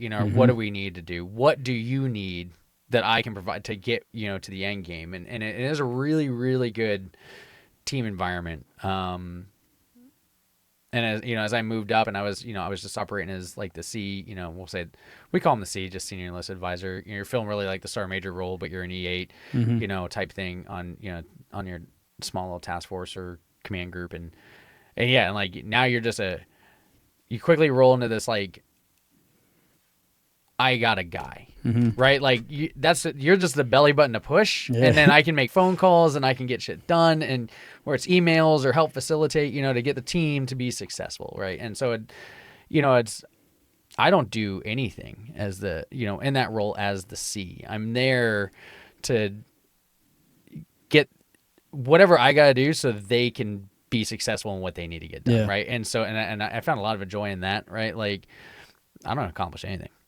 Like I'm just there to help you and you succeed in any way I can, right? And that's my accomplishment, right? Like so. But you worked yourself to get there. Yeah, it wasn't day one. Yeah, I probably failed on it. You took a lot of steps to get to that process. Yeah. As you know, we call that networking now, right? That's what they say, How important is that networking that you learned in the Army? How important is that for you during your transition now that you're getting out, and how are you going to use that? Because we said it earlier, you're going to be a business owner, right? Yep. And being a business owner is all about networking. So how do you think you're going to use that as a business owner? So that is a challenge. The idea of networking, I think for anybody in the military becomes a huge challenge, right? Because you walk into a room, your rank networks for you, right? Like, hell, we wear it on our chest, you know, like, and so everybody knows, everybody else has expectations from you, right? But, you know, because of that, typically, but also like it gets you things just strictly beyond, you know, just because you have this whatever, whether it's dots or rockers, right? You know, like, it was weird. You put a second rocker on, all of a sudden things became easier. And you're like, you're like, what? Like, what? Like, it just, what do you need, sir? I'm like, okay. Throw on another one. And I was like, holy crap. Like, just make phone calls now. Yeah. Like, and so it is a challenge because you don't wear your resume per se, which rank is a resume to an extent, right? And you don't have that anymore. You're just, you know, wearing whatever. I got a black shirt on. You got a black shirt on. We're two totally different individuals, right? And what we bring to a table. Also, I think a lot of it is in the military, there's somewhat of an expectation that you respect what I bring to the table, right? Like you can, you know, like just by my job title, right? You know, like I'm the first sergeant, I'm the commander. Oh, okay. You know, like, right. Like that all of a sudden gives you more credibility, clout, capabilities to do things. And you don't get to do that anymore either. Nobody in the civilian side gives two shits if you're a commander or like they may or may not carry you in the military, right? Like the only good news is you can take abuse, right? Like that's what they know. We can abuse you. A high level of bullshit. Right. Yeah, you can take a lot of crap before you snap. Yeah, so it's a challenge I'm trying to learn now of how to network and how to, you know, the 3 to 5 minute spiel of, you know, if you're talking to whether it's a recruiter or talking to, you know, just other people, and how to somewhat's a little weird then and sitting through some of these classes as we're transitioning, you know, I'm transitioning out, and I don't like asking for things, right? And a lot of times I think that's how networking is viewed, right? Because you have something that I need, a job or whatever, you know, a connection, and I have nothing, right? So it's this very much like, hey, you know, like, help me, please, you know, like, and somebody explained, you know, this guy had explained in one of the seminars I'd been to was like, yeah, and that's how the process works, right? Because they were in your shoes. Everybody knows that, right? Like, everybody knows that when you're on one side of the fence, you have everything that you can offer, right? Like, you have all the stuff, and everybody on the other side of the fence doesn't have shit. And at some point, you move to the other side of the fence, and then you get to repay that back, right? You know, so we'll just go off the idea that everybody's good individuals, right? And the pay it forward type thing. Right now, I can't pay forward shit, but eventually I can. And that's where, and I'm excited to be in those positions later, but it's like, you know, if, you know, like right now doing the pilot thing, like I'm just in the hustle and the grind, but I can't, you know, until I hit certain gates, and then until I hit certain positions, and I can mentor now, and I do, to the old me, you know, the whether, you know, the brand new private pilot with 25 hours and looking at these goals and how to do things. And I'm happy to mentor those because I at least have experience to bring to that table. But I always preface it with like, but hey, I'm not there yet. So take some of this with a grain of salt, you know, like I'll give the disclaimer, you know, in my advice if they ask for it, that everybody's story and challenge is different. Oh yeah. One thing I do when I network with people is I always ask what I can do for them first. Sure. Like I always try to, you know, the whole reciprocity thing, right? If I give you something first, later on, it'll be easier for you to say yes if I ask you for anything. Sure. So that's one of because it's like you said, our uniform's our resume, and it's on display 24 hours when you're in the Army. Yep. When you answer the phone that way. Yeah. That's what I told you. You take that off and you hit the nail on the head. Civilians don't care. No. They just don't care, and it's okay, right? We have to figure that out, and we have to figure out their world because we're leaving our world now. We're living in theirs, and you'll see there's a lot of people out there that will help you network. So you're charismatic. So I think you're gonna be all right. I think what I've seen with other friends and just other, you know, we'll go with the stereotyping in general from military is that some individuals have a problem with it is an expectation, right? Like, in like you just put it, I'm leaving my world and going to their world, right? It's no different than, you know, when I moved to Germany. Like, I'm living in their country right now, right? And like, there's different, you know, hell, the way you pack your trash and put it outside is totally different. Just simple stuff. The way I'm going to throw away my garbage, but this is their, you know, their laws, their rules, things like that. And then it depends on how you walk into that situation. If it's like showing up in Green Platoon and I have all this to offer and my ego, or is it, hey, and set that aside and how I need to fit into this environment, not the environment needs to fit me, type thing. And I think that can be a challenge for a lot of, individuals transitioning out of the military. Is it's their world, not your world. Correct. And it's your responsibility to adapt to them. Mm-hmm. I explain that to a lot of when I train flight instructors and things like that, that students, it's your responsibility as a good teacher is to adapt to each student. Not every student adapts to your one teaching style. Correct. So yeah. What was your most memorable moment in the 160th? Good or bad? Good and bad. I want to hear a good and bad one. I think my last deployment, we were in Iraq, and it was just great all around, right? It was busy, and this is now a couple of years ago because the current job I'm in is more or less non-deployable. And I felt like it was a really good way to kind of end that portion of deploying is, coming to an end for me type thing. I was the commander for that trip was my buddy Sean, and we've got a great relationship. The entire team was awesome. The ground force we were working with was awesome. Like, we had great target success. There were some, we'll go negative aspect issues, but all of those, everybody came out. We didn't lose anybody. Like, the entire experience was, I think, just a highlight. And I remember leaving that, knowing that I was coming up to Campbell shortly after, and that probably my deployments were over. And I remember getting on that C-17 for the ride home, and it just felt right, right? Like, it was like, all right, that was the one to end on, right? Like, it wasn't, not that I couldn't have done better, but I felt like I culminated everything that I've done in my career, and I did everything I should have. And it was just a really, really good experience. A quick little 45, 60 day in the desert, and not that we can't get into all the weeds and the details, but it was probably one of the best highlights, was just that small time in the desert. How did you end up in Campbell? So we, the current regimental sergeant major at the time, we were standing up. He wanted to stand up this position that I'm currently in, which is running the standardization program and maintenance and training for all of our maintainers. So on the pilot side and the crew chief side, we do great. We've got instructor pilots. We have, and flight instructors for back enders.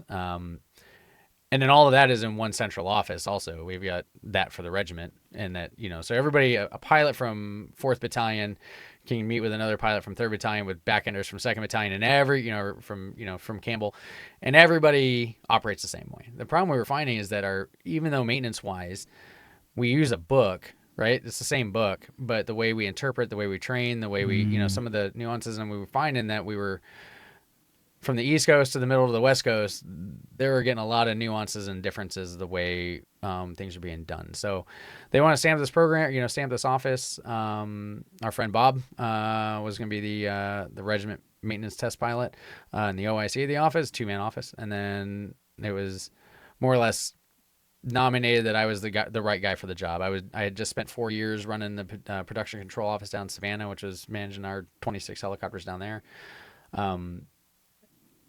And so it was offered to me. I talked to my wife Suzanne about it, and we knew that Savannah wasn't gonna stay home, right? We knew that when we retired, we were gonna move somewhere. We weren't 100% sure where. Which that's all she knew of the Army, because we met in 2011 and then got married in 2013, and so all she knew of my Army career was 160th. And Savannah. That was it. And every year you play the Hunger Games as you move up in the rank. I'm like, this year I'm probably going to leave, do my stock appreciation tour. And it never happened, right? I kept getting jobs, they kept, keep me in positions down there and moving up. And so they even offered the regimental sergeant majors, like, well, hey, you can have a job down in Savannah. I'll let you retire out of there. You've been here for a minute. You know, you do great things. You can have one of those, or you can come to Campbell. And so we had a long discussion about it. We said that, you know, like, hey, Tennessee might be a home after, so let's do it on the Army's dime. Yeah. You know, we'll move up here, see what we think, and, you know, instead of just retire out of Savannah, where we already knew that that decision was going to be not to stay there. So absolutely love my time down in Savannah. Glad we moved up here. We got to experience, you know, the Tennessee lifestyle and things like that. Yeah. If you can talk about it, what's the highest profile mission you've been a part of?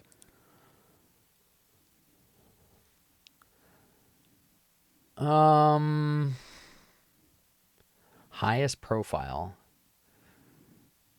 Or sexiest missions? Yeah, I don't know if it's like highest profile. I don't know, like, not all those people make the news type thing, or hopefully we don't. If we make the news, it means something went wrong, right? Yeah. You know that saying, you guys had one bad day and they made a movie for you guys. So. Right, exactly, right. You know, and that's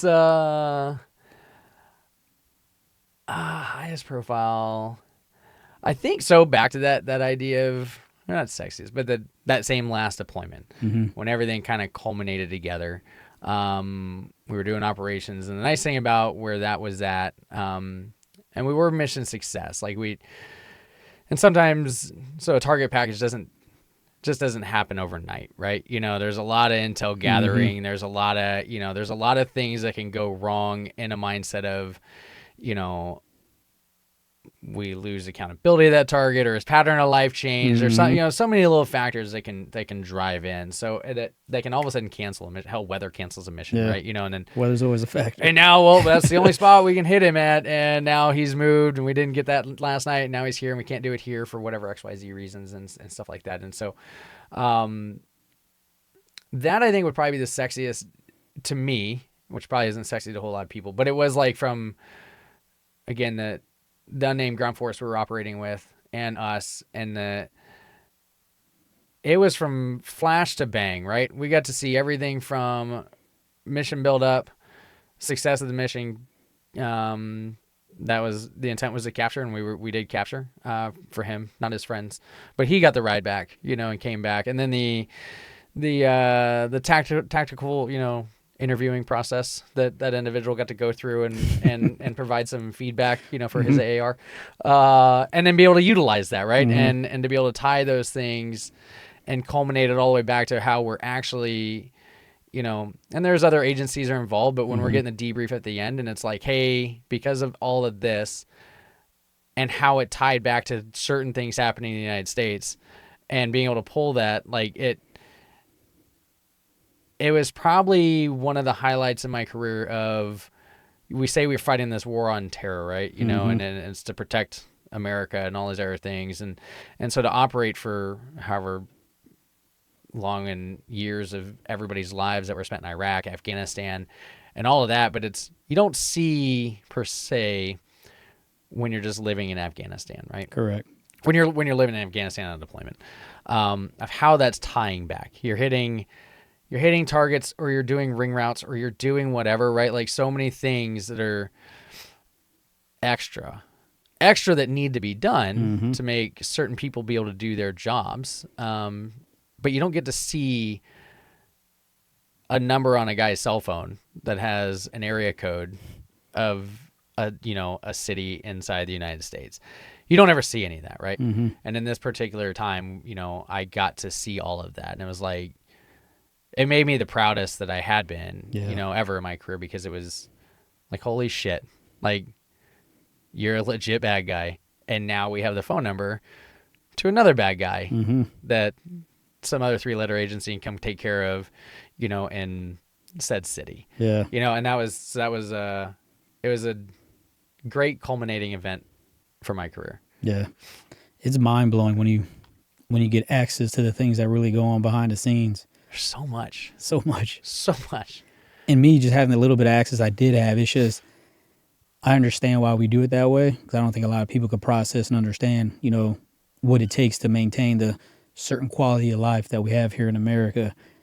And luckily, there's a lot of good, well, say good men, but good people, men and women, that are willing to go do bad things to bad people, so we can keep having the great quality of life. So my kids can go to school and I'm not worried about, typically terrorist actions and shit like that. Correct. There's plenty to worry about as a parent, but I think back to that 2007 deployment and flying overhead and seeing kids walking to school, right? As a M1 Abrams is rolling down along with this convoy, and there's gunfire and all this shit happening, and my girls don't experience that. Yeah. And I can only, I don't know if it'd be the right word, but I feel for those parents, those kids. It's not like everybody in this country is bad, right? It's just where we decided to play the war game at, unfortunately. And they're just trying to live their normal day-to-day life, and just a ton of bad shit is happening outside their front door. Correct. And they can't do anything about it. And we are involved in that, in the idea that, so at our front door, that stuff's not happening. Correct. So, I mean, just the mere fact that our daughters could go to school, right? Yeah. mean, that they're allowed to learn. Yeah. Yeah. I mean, my oldest just got the honor roll, and she's super proud of it. And, and it's like, that's not everywhere. Yeah, I talked about that the last episode that comes out this Friday. I was just reading an article that the Taliban officially made it that women can't learn, little girls can't learn in Afghanistan anymore. And I said, just that mere fact alone, there's a lot of guys like you and I that will pay a high cost to make sure our daughter's quality of life is never infringed upon, and they get to have the same rights as men, Yeah. So it's not like that everywhere in the world, but it is what it is. When did you and Suzanne make that decision that it was time for you to retire?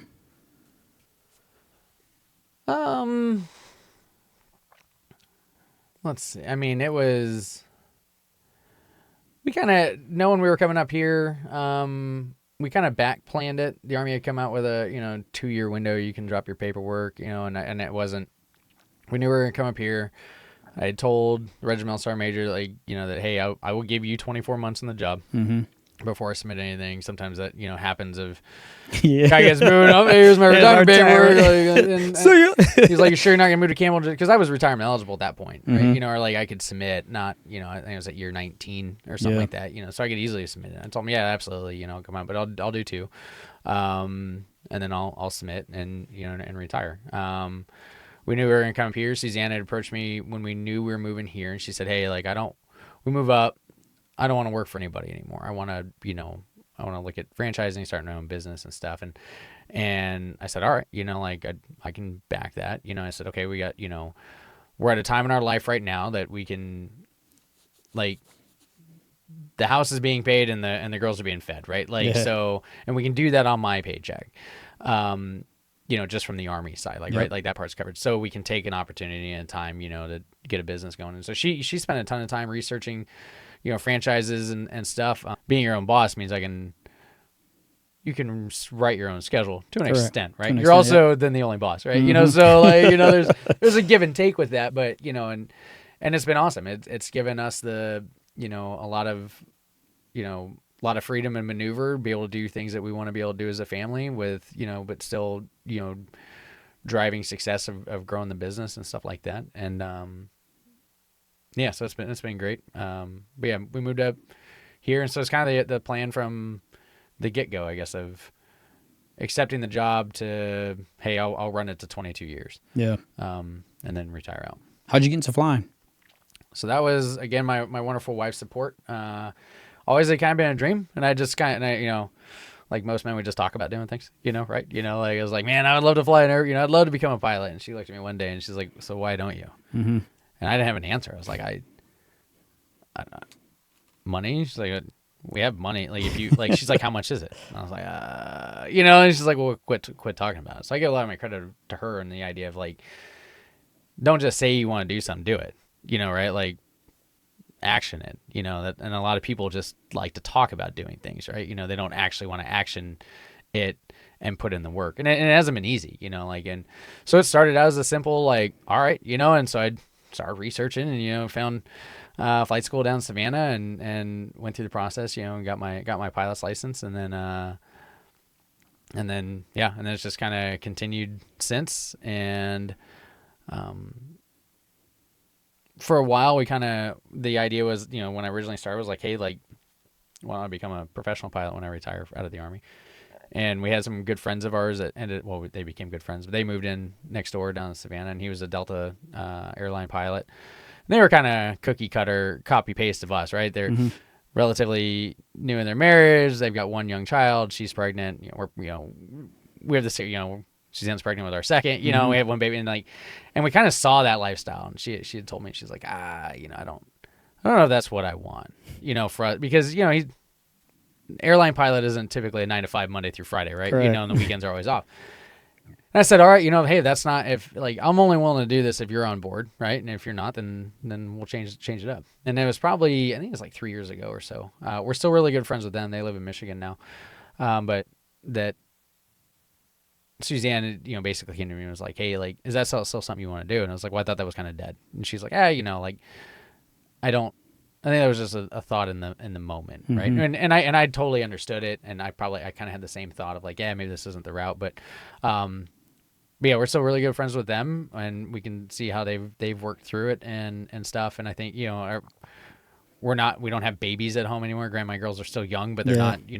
It's not like they're in diapers. Sucking diapers and sucking out bottles, right? They're becoming little women now. Correct. And so it's then it's been turned on hot and heavy. Last year I did my instrument rating, my commercial license, got my flight instructor license for being a pilot. Got qualified to fly multi-engines, and I've just been flying a ton to build up the hours I need to basically be on a resume to be hireable. Yeah. When I go to get out of the Army. So it's been a busy. I feel like sometimes I worked harder in the last 12 months than I have. Get ready to work, man. When you leave the Army, your ass is gonna have to work. So. Huge shout out to Suzanne for pushing you. I mean, a lot of men don't have that accountability from their wife, right? True. But for her to look over at you and say, "Stop talking about it, let's do it already." Yeah. I mean, that says a lot about who she is and how much she loves you and how much she wants to see you accomplish your dreams as well, because you're supporting hers, right? Yep. So that's huge, man. That's real good. What are your plans after you retire? I know you want to fly, but what does success look like to you as a civilian? So we'll talk about, I'm in that phase of, because I can't provide it yet. The end game is, so we're going to keep pushing on one side of hopefully getting our gym open, keep kind of growing the offsite business, and hopefully get some other business opportunities working for us. Plan is to still stay in, hopefully we'll probably leave the Clarksville area, live in the greater Nashville area though, type thing. Idea for me then is, work professionally as a pilot, whether it's shoot for, airlines take a hot minute to get to, especially, the major airlines, or just fly for, the wealthy that, they got other money problems, I don't have to worry about, buying fancy jets, and then they got to buy a pilot, working that route. End game dream for me is, kids in aviation. I think it's, it's a huge gain to them. I read an article one time about how great it is, and I think it's written by AOP or something, but a civilian aviation organization talking about women pilots. And women pilots, like even the military, right? They don't make up a ton of the populace, right? It's a relatively male-dominated field. But how great it is for young women to get their private pilot's license, because you take somebody, and it builds a whole set of skills that's just not flying an airplane, right? Like, it goes back to that rapid decision-making process, right? Like, you just left the surface of the earth. The only person going to get you back down to the ground is you, right? Correct. And all the decisions you make to make that successful. So it's not just the skill set of, flying an airplane. It's the decision-making processes and stuff. So my end game goal is I want to create 2 scholarships that I'll provide the instruction and basically for whatever, kind of high school we end up going to, but not we, but my kids go to, and setting it up for one boy, one girl to be able to, I'll take care of them, making them pilots. So probably be shooting for like seniors, going in their senior year and stuff. That's my end game, is keeping kids in aviation type thing. Nice. So, yeah, I'm trying to get into the cockpit again myself. So, oh yeah, yeah, my buddy, he's a Delta airline pilot. He's coming up on the 23rd of June. He's going to get me back in the cockpit with him, so we're going to go fly around a little bit. I know a guy who's an instructor, and I can put you, because I am the instructor. I'll have to take you flying anytime. It's something I'm really considering, because, Bob, how Bob is chomping at the air, and Bob. I love Bob. Yep. Bob loves to sell stuff, so he's like, Jay, you got to start flying again. I'm like, man, I'll think about it. But I think several of my buddies are commercial airline pilots. Yeah. So I got 2 at Southwest, 2 at Delta, and these guys are always, all right, Jay, when are you going to start flying again? So next month, it's lucrative. It Yeah. can be lucrative, right? It's Yeah, I don't know if I want to do it for a job, though. I think I may want to just do it to have that skill. Yeah. And then when I become successful as an entrepreneur, just get my own plane and then go fly around whenever I feel like it, you know? So, I mean, nothing wrong with that. yeah, I want to. If you need a pilot, let me know. Let's concentrate on getting you super successful, and then you can hire me. What is the biggest takeaway from your 22 years in the military now that you look back at it? I don't. I haven't written my retirement speech yet, which is something that like it's on the to-do list because that's coming up. We can start it I guess today. 2 weeks. Yeah, I guess we just listen back, have Chat GPT. Yeah. Maybe make this a speech. 3 to 5 minutes. I don't know. The biggest takeaway, I think, it goes along the lines of the importance of the teamwork, the trust, the building, trust in individuals regardless of, any sort of necessarily background. I'm not saying criminal background, but it's probably been one of the best things that I've gotten out of the military, is, race doesn't matter, sex doesn't matter. The way you grew up doesn't matter. None of that shit matters. It really doesn't. It's you and me and the relationship we can build, right? The trust that what you bring to the table, not because of necessarily everything that goes in your history, which makes you who you are today. But I think just that amazing experience that I've had. That's one of the things I've enjoyed the most out of the military. I've sat at a table providing, and I've also sat at the heads of the table and where they're providing, right? And it's been a fantastic experience that I think a lot of times people get real isolated real quick in their world, right? And there's, some of my friends I love them to death. They still live within 2 miles of where we grew up, right? And they didn't go, and what they know is still that same bubble from 20, 30 years ago, right? Which there's also nothing wrong with that. I don't not knocking it, but I think just being able to have the life experiences and the people that I would have never reached out to seek their mentorship or their guidance, but that somehow life has just put them and me in the paths together, that it's made me a much better man than I think I could have ever dreamed to be, type thing. So Yeah, I agree. For a young person that's listened to the show, okay, and they're at home thinking about, man, should I join the military? What would you tell them? join the Air Force. No, I'm just kidding. Best advice I've heard. Go stay away from the Navy. No, I'm just kidding. No, I think join the military. It is. I do think back at that 19-year-old me. That's I think best choice, and somehow I made it as that man. Right? I know everything. I think joining the military, it's not just that camaraderie that you can build, right? That there's so many experiences that you can gain out of joining the military. And I'm not going to say back to everything costs something, right? Yep. You're going to give up plenty to join the military, whether it's, freedom of maneuver, do what you want, but I mean, it does provide structure. It provides, again, that exploration into entirely different worlds, not just countries you're going to visit or states or wherever. But I mean, you want to talk about, cutting an umbilical cord and experiencing life, right? Like not just seeing the world, but experiencing life, and the people that you'll never have the opportunity to meet, not leaving your 5 mile, your 5 mile circle. Yeah. Depending on where you're growing up at, that I would say absolutely do it. And then there's so many countless gains by doing service, right? Like, I mean, just the VA opportunity, talk about VA funding loans, going to college, all these other items that become not just for you, but future you to be able to use, right? Like I haven't really touched any of my GI Bill. That's now an opportunity that my 2 daughters get to utilize, right? Is putting partially in their names, so where it's, again, opportunities that you don't know what you don't know type thing. And there's a ton of things that when you fast forward to 40-year-old you or 50-year-old you and looking back and going, hey, you know what? Again, everything costs something, but look at what I gained. Not saying we should make it mandatory, but I think, 4 years in the Army or military for everybody could probably be good. It could help get rid of that white noise dumb shit that you probably shouldn't be caring about. I think it'll take care of a lot of issues we deal with now. It could.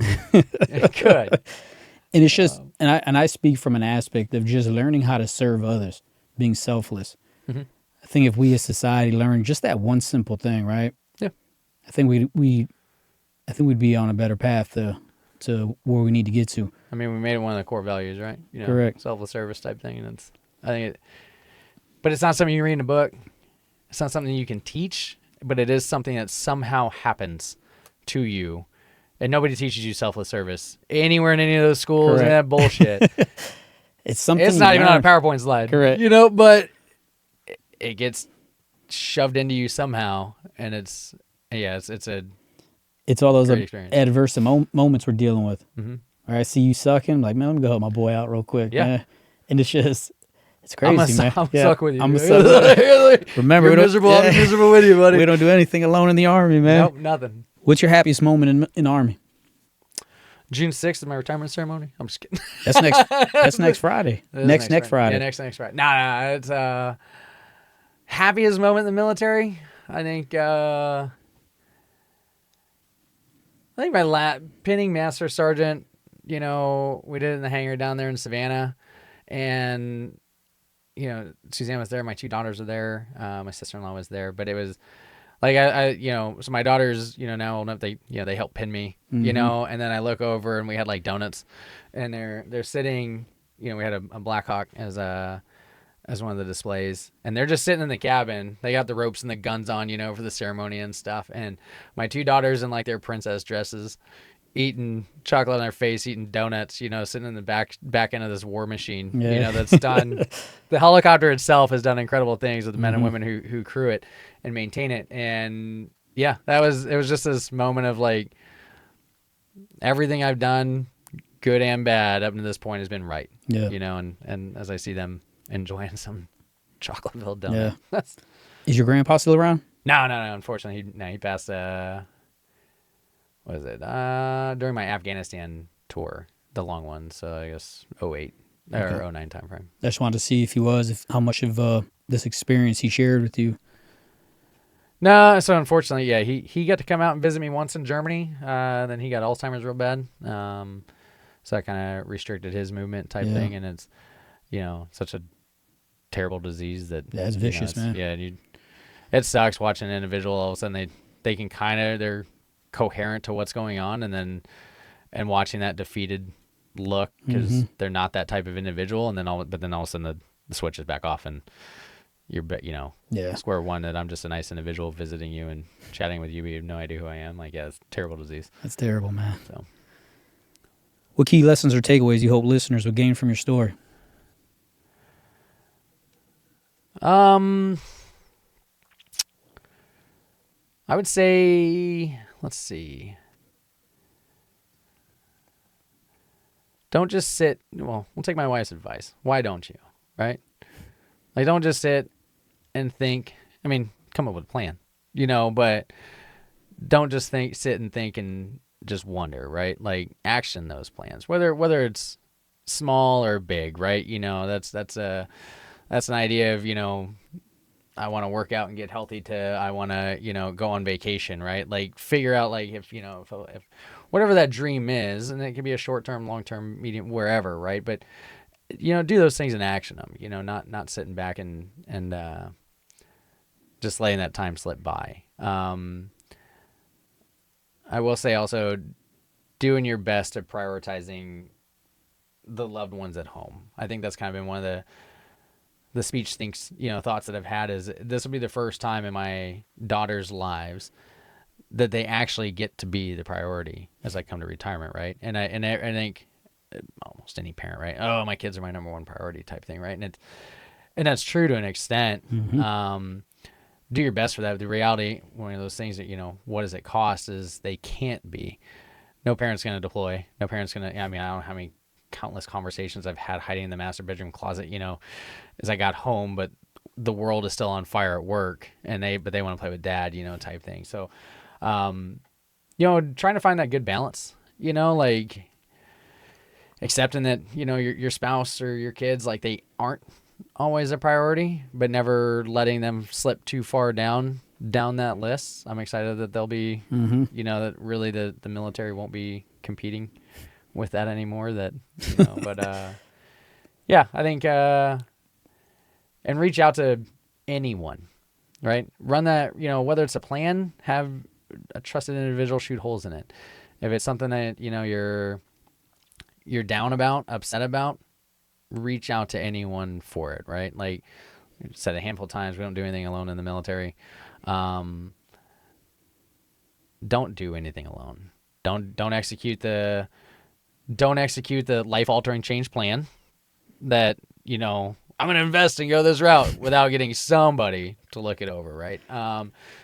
To, you know, the downside of other life-altering change plans, and I'm too far in the dumps and I'm going to execute the wrong way on that, right? Like nothing's ever too bad, even though sometimes things seem really shitty, but you're never alone, ever. Yeah. If you're alone, it's because you're choosing to be. But the reality is there's plenty of hands out there to help in any aspect you need to go down. How important is relationships to you? I'll say very. Depends on who it is with, right? You know, if I like it. No, it's good. I mean, I think it's important to have relationships in multiple facets and multiple avenues, right? Like it's not like, obviously I have a relationship with my wife, Suzanne, but there's some things that I'm not saying I can't run by her, you know, but she's not the expert on, right? You know, you know, and I'm not saying have a relationship with someone who's an expert, you know, but and that's the only reason you have a relationship with them, right? But it's what those relationships is what makes you become a better individual, right? So, you know, whether it's a mentorship relationship, you know, with someone, it's the ability to, you know, the shoulder to cry on, to the friend you haven't seen in a decade, but you can pick up the phone and, you know, you meet up randomly and all of a sudden it's like you saw them yesterday, right? Like all those relationships are important. They all need different things. The friend that every 10 years doesn't need shit, you know, right? Like it's just there. Those are very unique relationships to hold. And some take a little bit more nurturing or care, you know, things like that. You know, I couldn't not talk to my wife for 10 years and then pick up the phone and it's probably going to go over real well, right?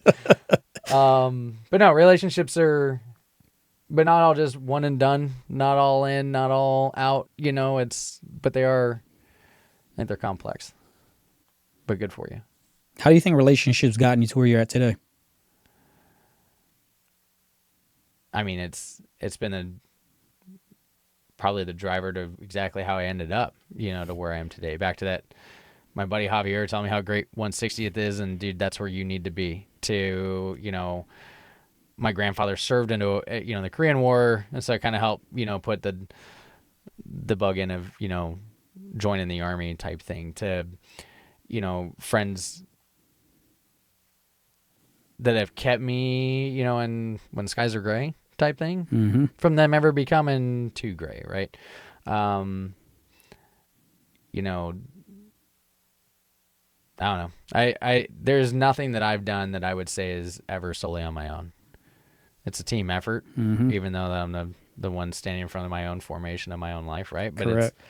You peel back the onion, there's a spot, a billion people that are made me who I am today. That's right. That's good. That's good. What legacy you want to leave behind for your family and your daughters?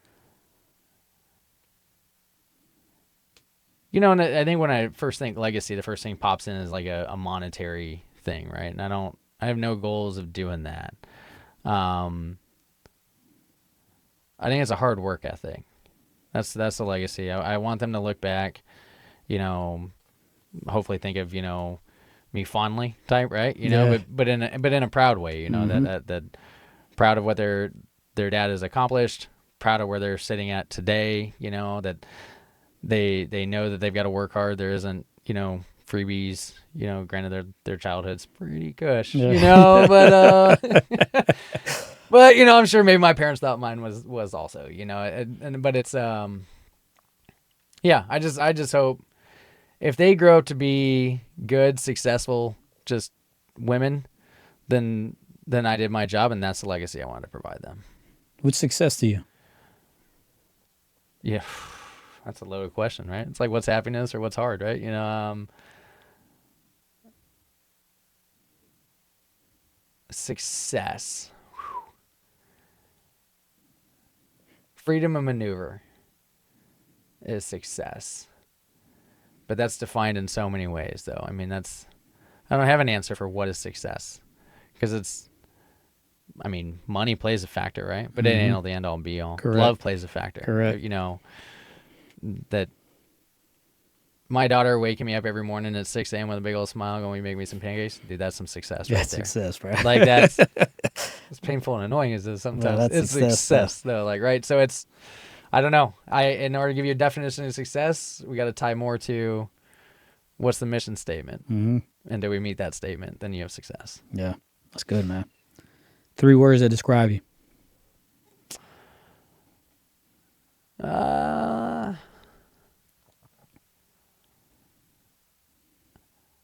Loyal, hardworking, or dedicated, I guess, and honest. I love kind of giving not love, but I definitely don't mind giving that hard truth. Yeah. The disappointed dad talk. I have 10 core values that I live by. I created them over time. And one of them is honesty with compassion is true love. Right? We have to, especially in the relationships, us being friends, you to your wife to you, Susan telling you, then why don't you do it? Mm-hmm. We need that in our life, right? Yeah. I feel there's a way that we go about it. Right. And I feel, I've learned it's taken time and leaving the Army Sure. to realize that I can tell people the truth. I can be compassionate about it, have some type of empathy, but still give them that truth and still let them know that I love them. Sure. So that's something I really focus on. You don't use the knife hand and call him a fucker Yeah. at the end of it? Because in the Army, that's how you get to tell the truth, right? That's the next challenge you're going to have too. When you make the transition to being a civilian, you're going to realize that people are going to think you're being an asshole all the time. You're like, man, I'm not. I'm just... Sure, yeah. So that's something I struggled with too. If you had to go back and talk to the 19-year-old James, what would you tell him?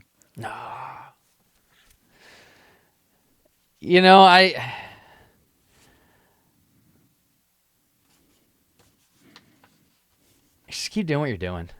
It gets you to a good point, right? Like, getting back to that idea of regrets, maybe stop being so stupid. But I don't know which one of those, if I took it out, right, doesn't Correct. get me to here, type thing. But it's I don't know. Like, I think that there's, 19, it's like talk to a 19-year-old, young person in the Army, right? That.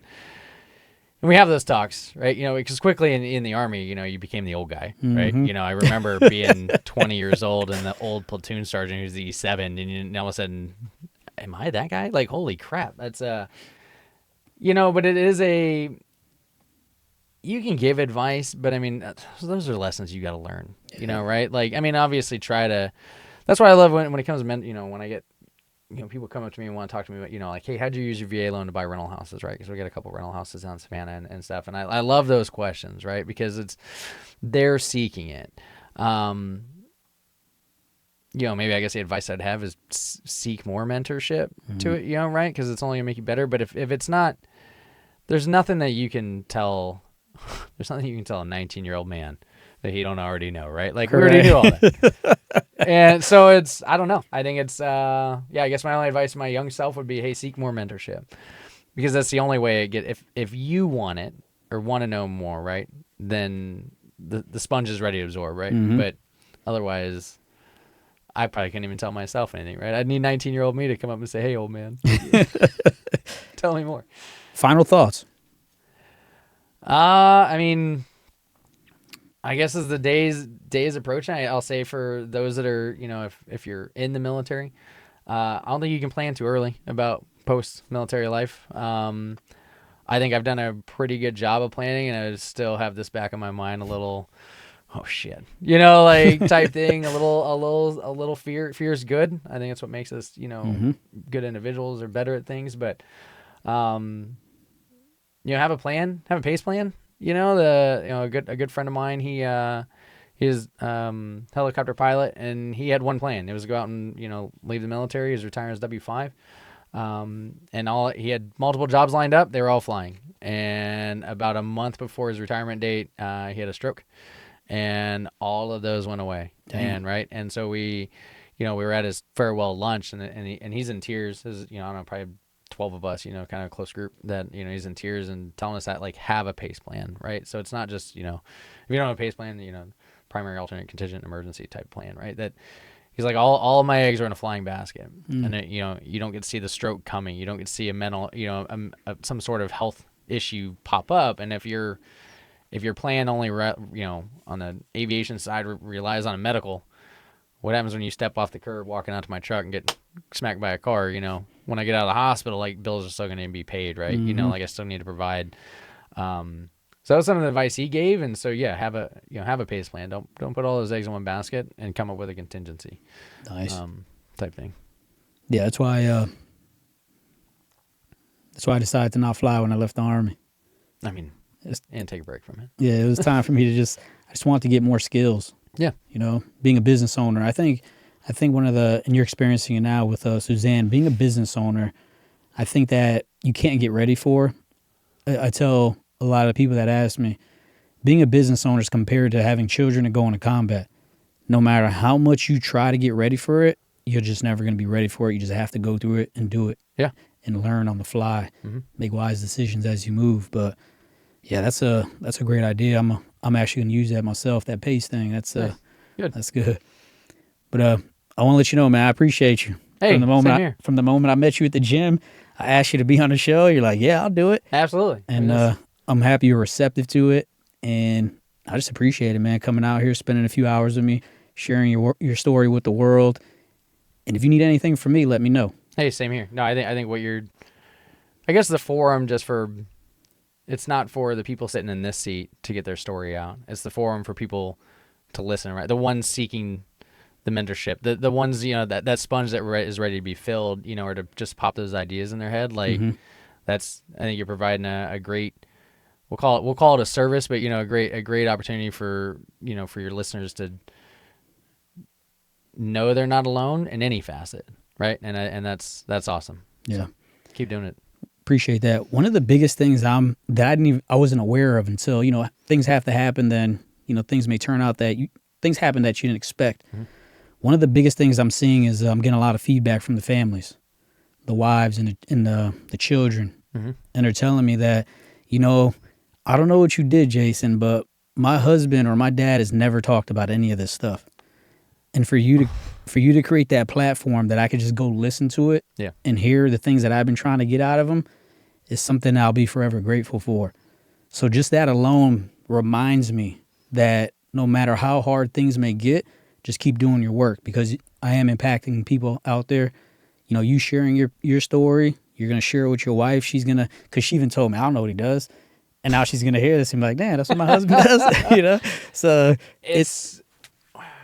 Yeah, but back to the idea when you talk relationships, like, it's not, you can't share this story, correct, right? Like, that's what, it's kind of why everybody has their old Army buddies, right? That's right. Story, because you can't, some of those things you can't explain if the person didn't live it. Correct. And it's not that you don't want to. I'm sure there's plenty of things I've never told Suzanne, but it's, and it's an idea, not because I'm keeping it from her, but there's just, it's not you can't always paint that picture with a spouse and have them understand, right? I can't, or you can't, I don't know, unless you lived it, and it's nothing against on any person, but unless you lived it, you don't know, right? And so yeah, it is important to, after I think especially transitioning out, and I've got a couple buddies that real close Army buddies, and we've kind of even decided. I just saw him in Texas, and he was like, dude, he's like, hey, with Eric, I told him, I was like, we're gonna make it more deliberate to call. Right, instead of just text. We text all the time in a group text, texting and whatever, right? But he's like, I'm gonna make it more of an effort to call, and I was like, man, that's probably. So I left that dinner, and I called the other guy in the group, Eric, I called him on my drive going to another part in Texas, and I was like, "Hey man, what the hell? You made this back with David? You're gonna we're not gonna text. We're gonna just call." I was like feeling a little left out. Yeah. And it's great because we I think had an hour plus drive. We spent the whole hour just and you talk about all sorts of stuff, but again, it's these a relationship you can't make, right? And so it's awesome. I think it's great that that families are listening to this.